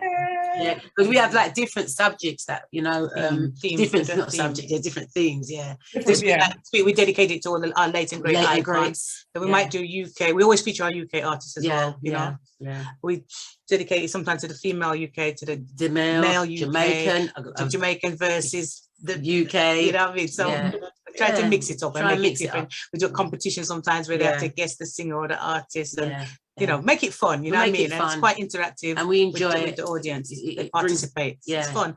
It's fun. It's big fun. And but big up to Mazzy as well, because you know they all help us out. I mean, in the beginning, can you imagine because you have to be pushing up this button and pressing that. Tell me that game. What name game? Remember game? With game what is the box? When you're talking about button, make sure that it's in the red. And oh my gosh! And it was at the beginning. I thought, oh my god! But now, feel better. We're much better. Yeah, we're much better. We look. You have to learn, you have to quit before you can walk. But then it's the new age now, right? It's the new age, and new guys have evolved into that new age and still contributing. Exactly. You have to be on the stage. You're still contributing, and that gives me the same feeling. It gives me the same. People wait for that Friday night. They inbox me. They say, you know, really lift my spirits.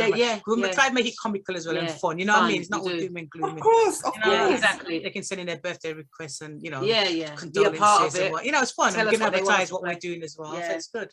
It motivates us as well. Yeah, I love it. The same buzz I get from the singing is exactly the same buzz I get from being a radio presenter. I absolutely love it.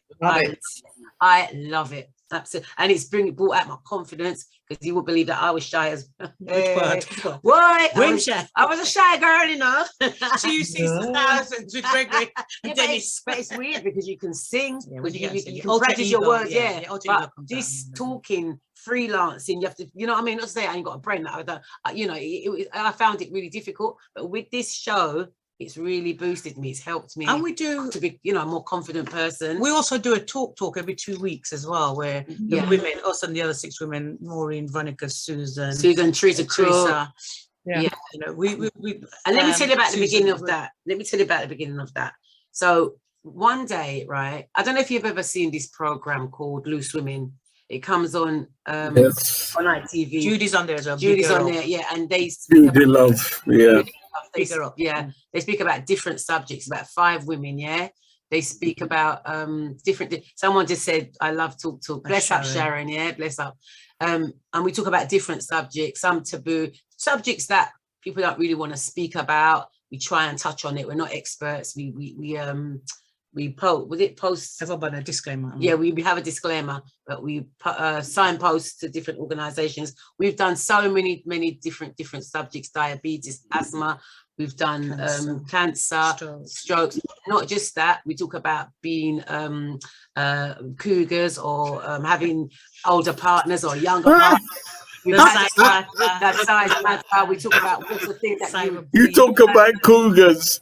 Yeah, we talk about everything. And it's when we do a fun topic, when we do a fun topic, and the following week we do a serious one that might some health. We do health something. We do, like we said, one serious one week and one funny the next week, right? Yeah. And you know what? How it came about. One day we was doing something in your garden, and I think somebody was videoing it. We were talking about something, and we went live. That's it. We wasn't recording it. We went live, and the person said to me, "Boy, you know what I mean? That could be really interesting. You know what I mean? If you ladies, you know, came together and actually created this show, which is similar to Loose Women, you know, and that's where we really got the idea. I went to Win, spoke about it because she's the co-founder, you know, to it, and with these beautiful women." That's what we do every other. We try and keep it to a weekend when everyone's in and stuff, you know. But yeah, it's a nice show. And it's all born out of COVID as well. We just reinvented ourselves. In the Virtuous Women UK, I was really depressed that people were just dying, you know, like UK principal, and you know what I mean. It was just sad, Michelle Melody.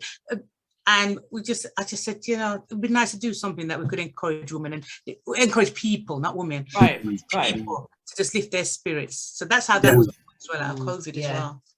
Okay. So we've got a few little bits and things under our sleeves, you know what I mean? They're still thinking about progressing and using our platform for, you know, to do something, you know, positive in our communities. And also being role models, Black role models, you know, anything's possible, you know what I mean, from you put your head to it, showing the youth them that anything is possible. Because I come from the ends anyway, do you understand me? I went through the same thing. What's the ends? Oh, I went through the same thing. I come from ghetto, but it's about walking down Ambition Road. Exactly. So you know what I mean? So I'm a ghetto girl from Handsworth in Birmingham. Yeah. But I'm walking down Ambition Road. Exactly. And if she can do that, and I can do that, well, anybody can do that. Anybody can do that. Yeah. Role models. That's how we set our pace. And Frederica Shoya says she's up to date. Yes. I'm up to time. Up to the time. I met these two lovely ladies. Yes. Oh, bless you, Ice baby. Yeah, so you know what I mean. Yeah, and it's interesting because, like I said, even at our ages now, I mean, we're both approaching. Don't say it. Nobody, don't tell it. 21. Right, so you know, and people think because you're looking beautiful, Sharon. People think because you're getting older, right? You must just sit down now because your grandmother. No, not me. No, sister, I ain't doing that. You know what I mean? You know, the world is my oyster right about now, right? I am going for gold. I'm going for it. Not for gold. Let them know, Frederica. Let them know. I always say, you know, reach for the moon, and even if you miss, you're still amongst the stars. Yeah, there we go. Keep reaching. Not because you're this age. Oh, the granny, them. No. Whatever it is, man.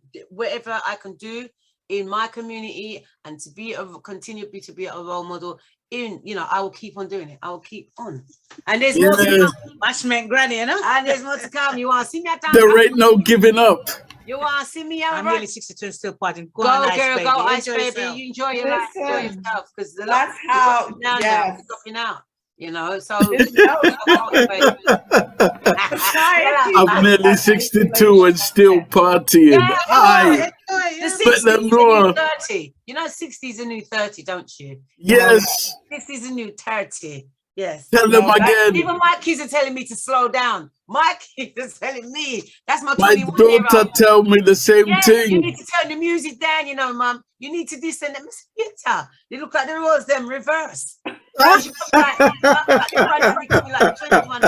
Because you know, I listen to Capital Extra, I listen to all, I keep up with the times as a singer. You have to keep up with all of that. You stay relevant. And my daughter goes and she turns the radio up. You have to. She turns off the radio and says, Tony on, and me then at the kitchen and to the Afro beats and all the, you know, and I go for it. There ain't no stopping you now. As long as I got a heart beating, man. Oh, when she hears the Candy, you want to see her up on her toes, mate.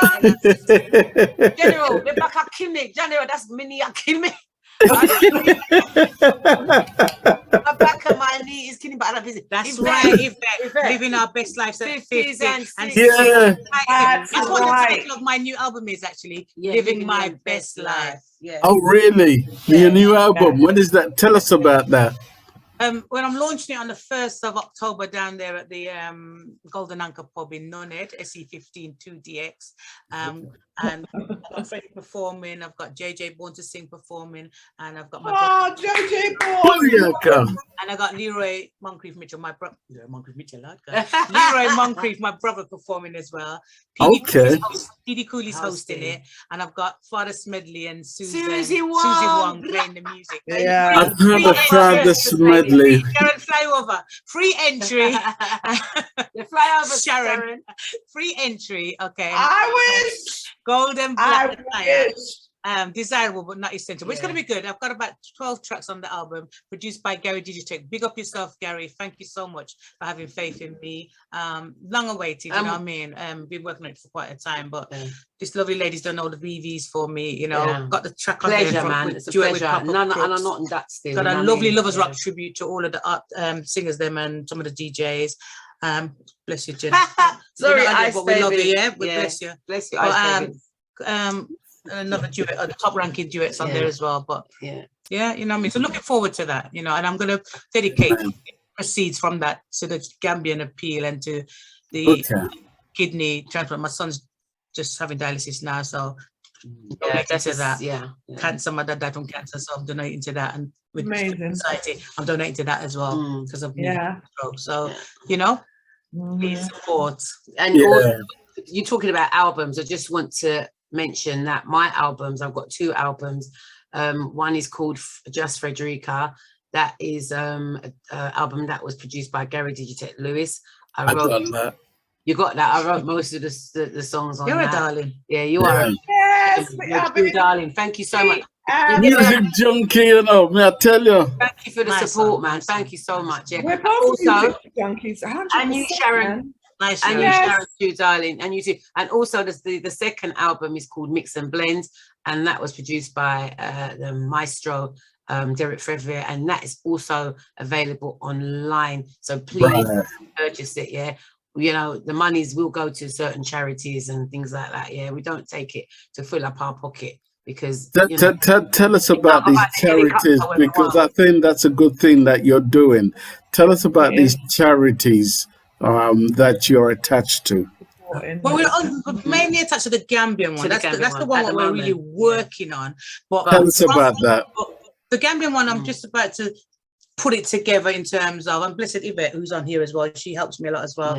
Okay. Basically, it's just a I'm probably gonna have to go through GoFundMe, but some people are just giving me. They've started to give me money already, and we're trying to raise £2,000 that we can go down and get the well built that will run the fresh water. So we're gonna get to run the fresh water to Brikama School. Right. Where, as I said, there's 2,000 children there without fresh, clean water. They have to bring bottles in from home, which is still not filtered or nothing. Do you know what I mean? So you can donate. You can donate little as much or as as £5 can help. £2 can help. In it, £1. Remember, if 1 million people gave £1, you'd have £1 million, and that's a true life story for many Africans. You know, it is like a lot of them do not get the fresh water they want. So what happens is they have to carry these buckets and they have to travel for miles and miles and miles to lift these heavy buckets.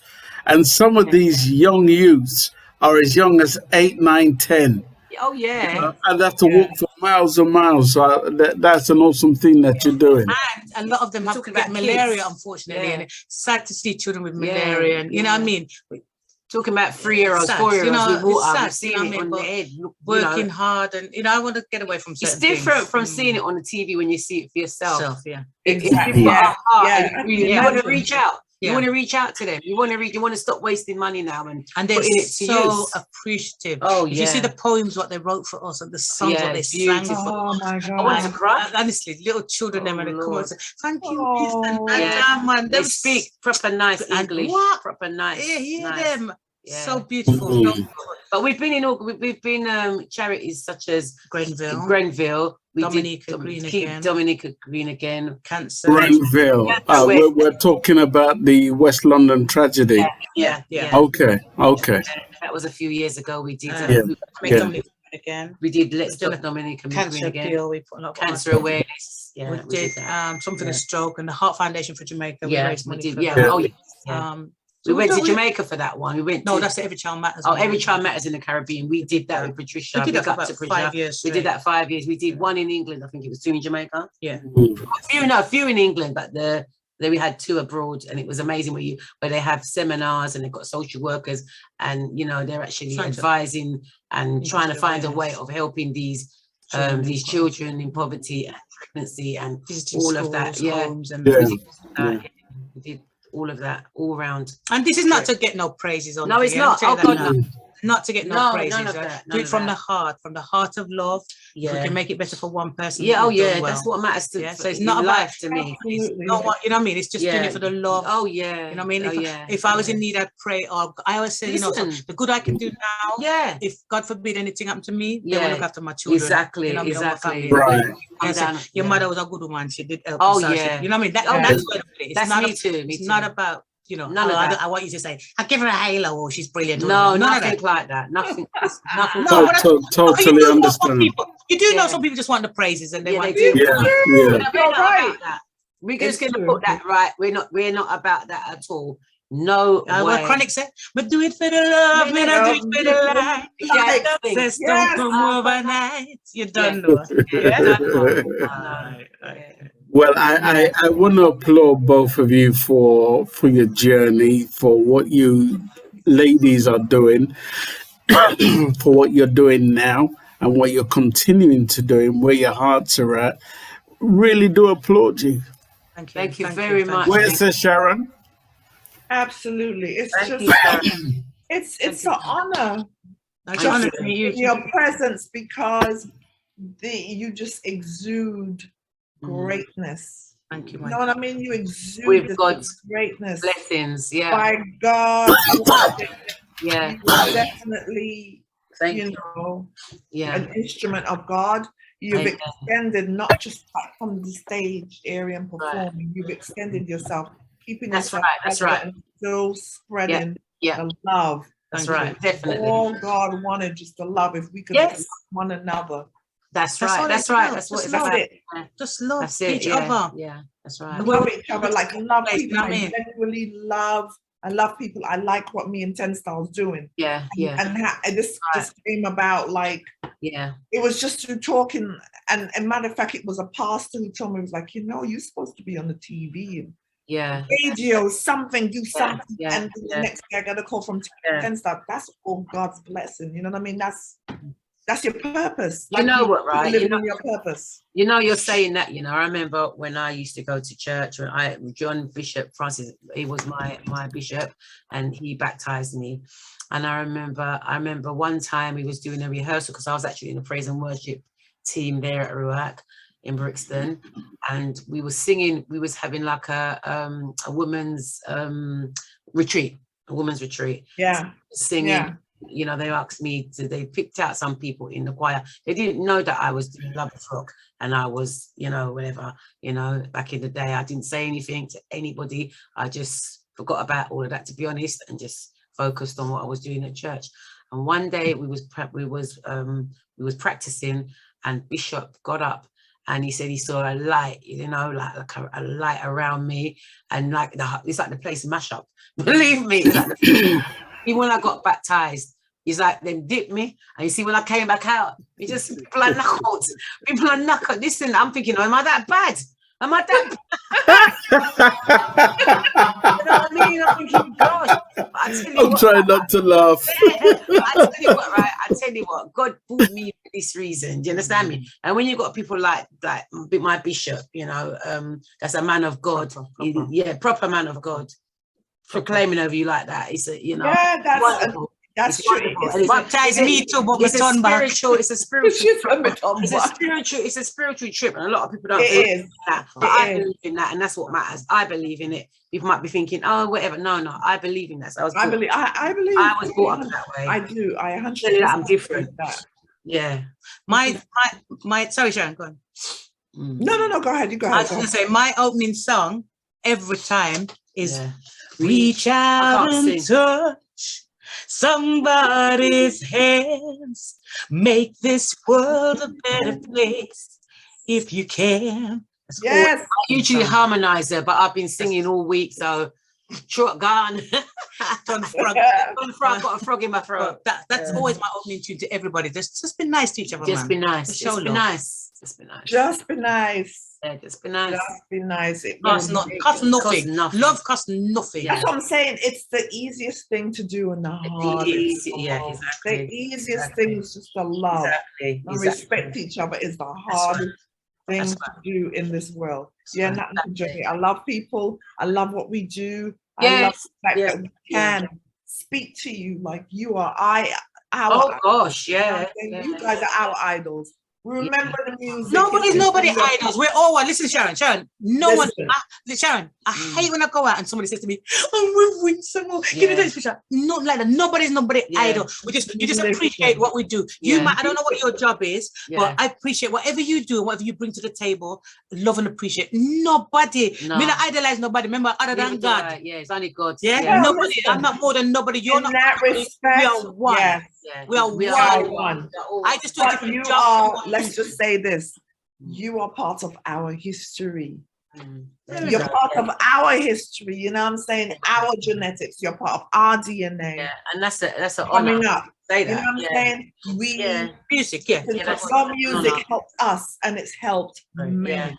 Music is the spice. Music is my antidepressant to life, Sharon. When it hits you, I know. When it hits you, my antidepressant to life. That is my medication. When it hits you, what's your favorite pain. pain. You know what I mean? Spice of life. You know what I mean? It's the spice of life. It's what makes me happy. It's what makes me come alive. People will say, Winsome always answers with a song. She will tell you, I always sing. Even if I can't sing, may I sing. Come and love sing. Do you know what I mean? That's just me. Always. Exactly. We're coming out from a nightclub, you can hear me, and it's not a show-off thing, it's not a bragging thing, just loving singing. I'm not taking off from nobody. It's like producing, it's like presenting. I don't know if you do the same, you or Jen will do the same. Can't help it. When we're playing the music, if the music sweet me, I'm singing and I'm dancing. I don't want to oversing the singer or try to outdo the singer or none of them rubbish. No, you have to sing. I try to hold back, but I can't. I try not to whine on stage. I try not. We even sing to the people in church the other day and I say, Lord God, don't whine. You know what I mean? My mom always says, you love wine, girl. I can't help it. I just love to dance. And I'm trying to be a bit more easy and don't wind up myself. But it's in you. You cannot. It's how the music makes you feel. All the inhibitions go out the door, mate. Damn him wine. But it's all good. It's fun. You know what I mean? I don't mean. But it's all in fun. But I mean, it's when the music hits you, like, you know, it is what it is. I've done myself many of your songs when we played out with our band, you know what I'm saying? So talking to you girls and knowing the inspiration. Yeah. It's a long road, a beautiful It's a beautiful road. Beautiful long road. More to go. I did you guys songs. I played them, you know, I did respect you, man. It's amazing. I think my favorite is Hello There. Okay, Hello There. I think, and I did that at a Jamaican Independence. Yeah. One time. Okay, and I had a couple of songs. No, man, bring that back, bring Wheel on. I also do dub plates as well, you know. Can you believe that for sounds? I do dub plates. Yeah, of course. Yeah, I do dub plates for them. So in every little area, Frederica's there. Do you understand me? It ain't just recording artists, it's in the dub plates, it's specials. You know what I mean? I'm there. You know, I'm there in places that you wouldn't think I would be. It's there.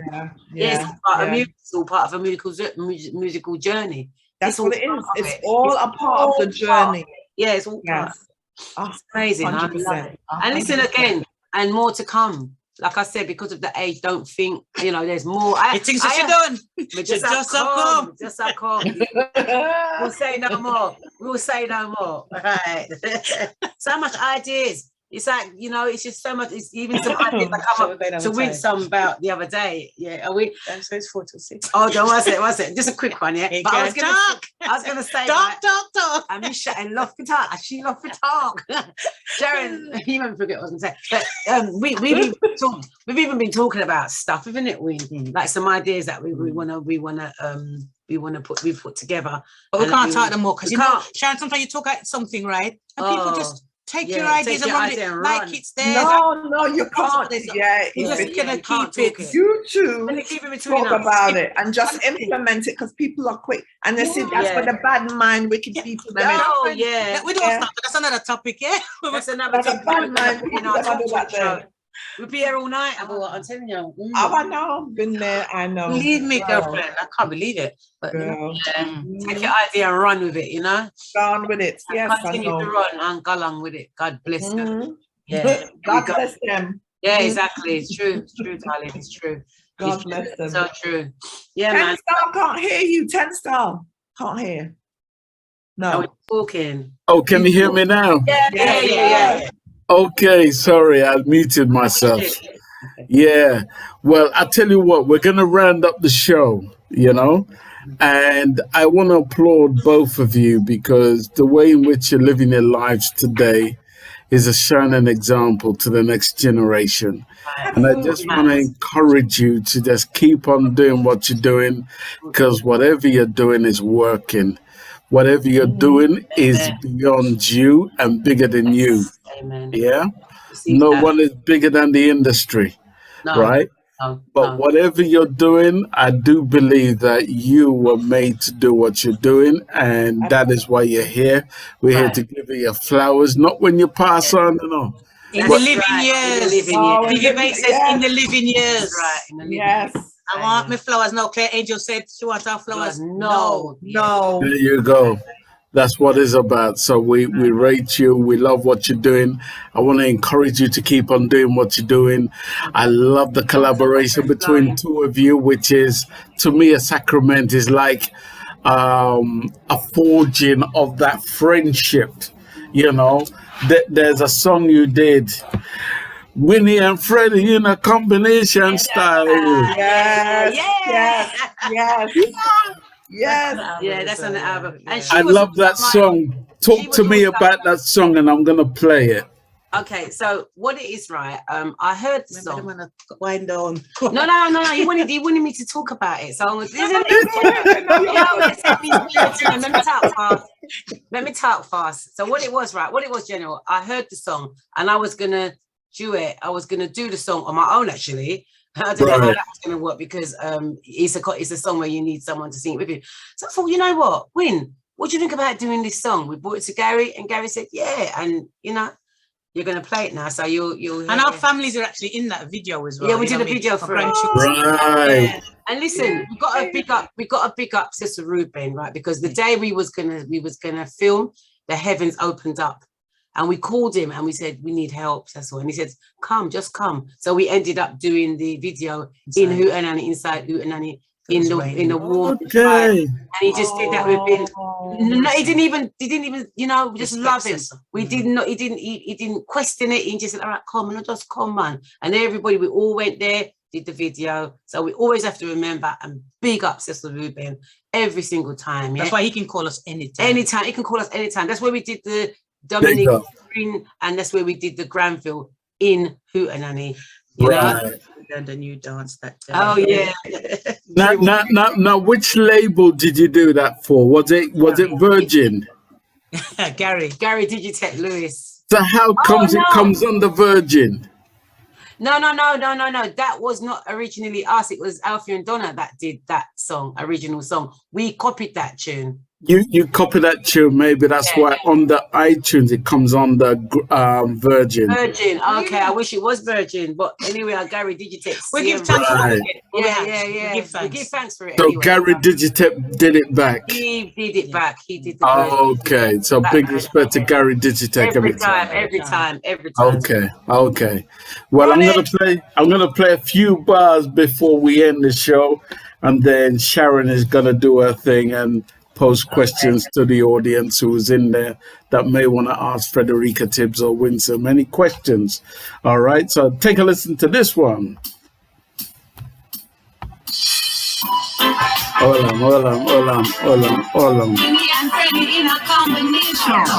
They say that was a false start and income original start. Original start. Willie and Freddie in a combination style. Yeah. See me heels and ting. Them we hip and ting.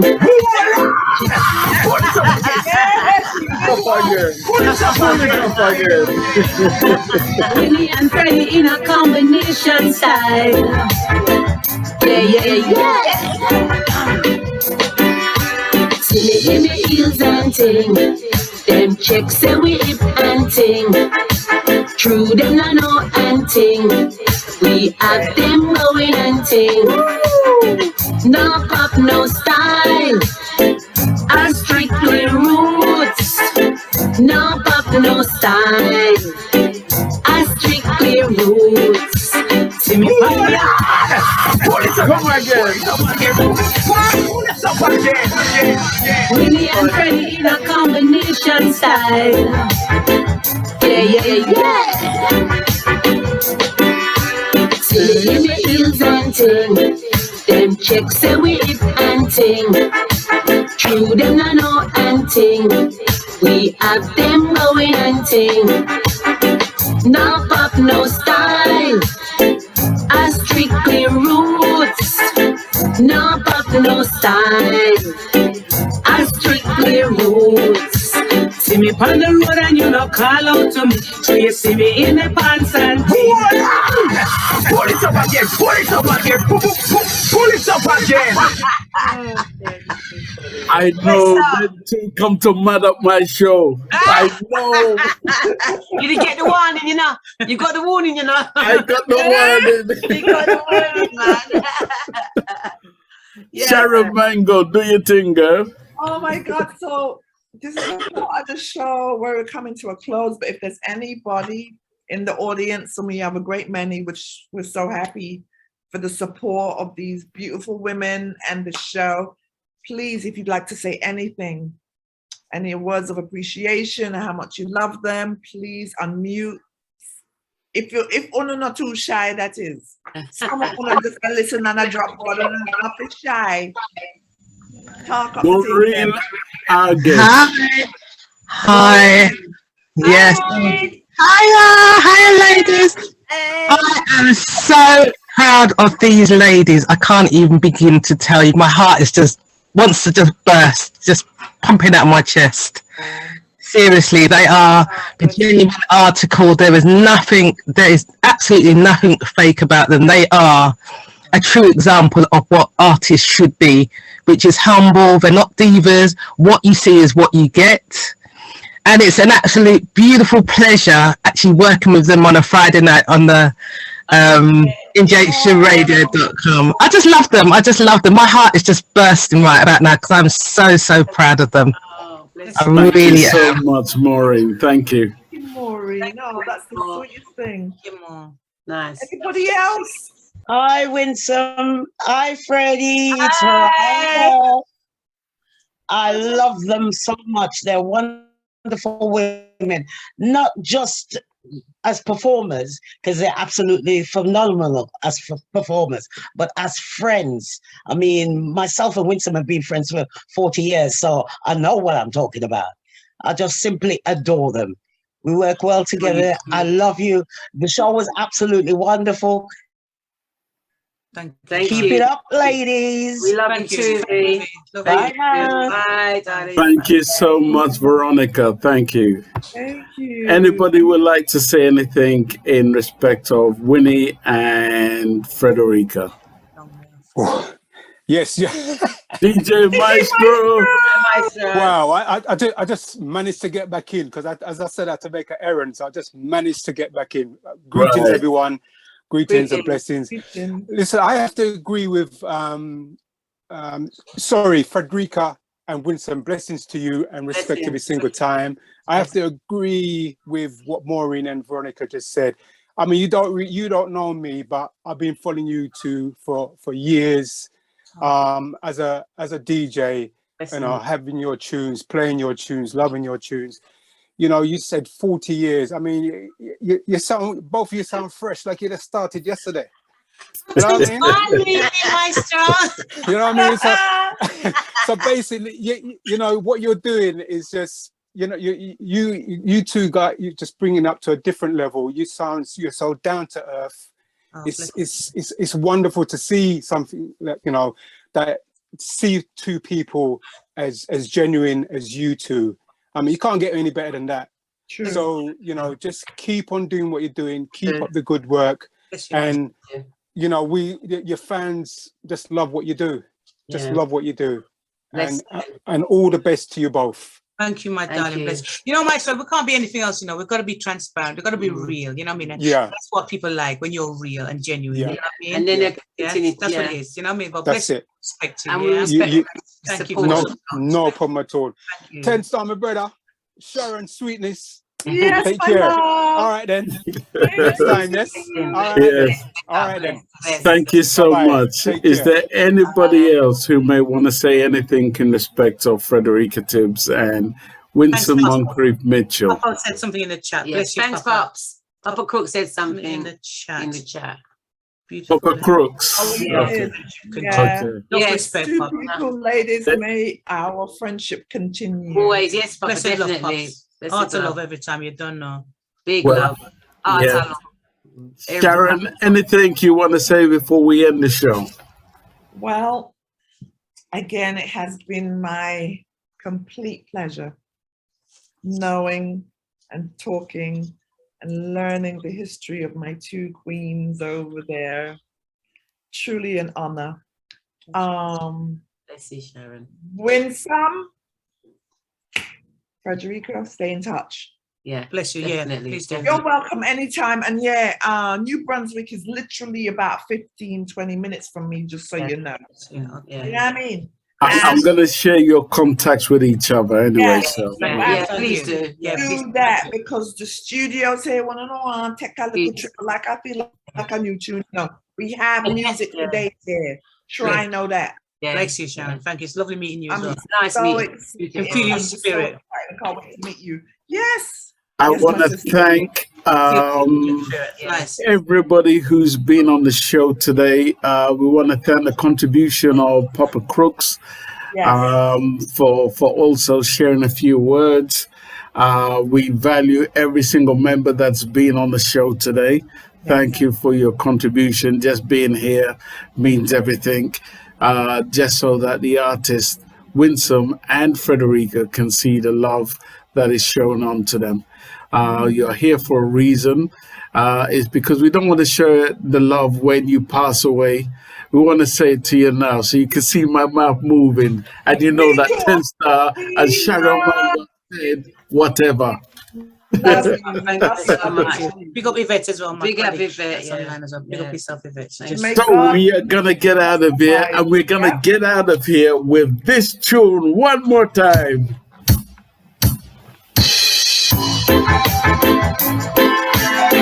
Winnie and Freddie in a combination style. They've come a long way, and they're still together.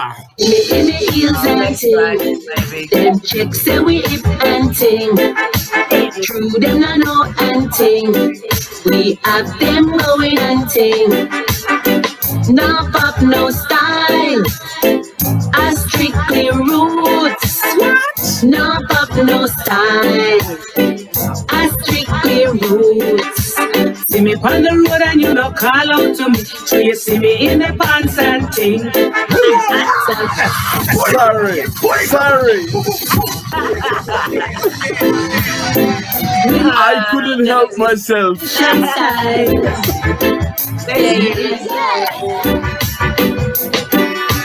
See me in the heels and ting. Them chicks say we hip and ting. True them I know and ting. We have them going and ting. No pop, no style. I strictly roots. No pop, no style. I strictly roots. See me on the road and you don't call out to me. So you see me in the pants and ting. See me in the altar back. See me give your heart attack. Give me little bass, let me wind up me waist. Uptown top ranking.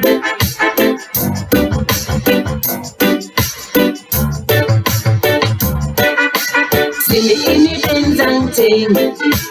Dolly through Constant Spring. Them checks say we come from Brixton Hill, but I true them I know and ting. Well, that's all, folks. That's my line. Fine, babe. Let a star do this. That's all.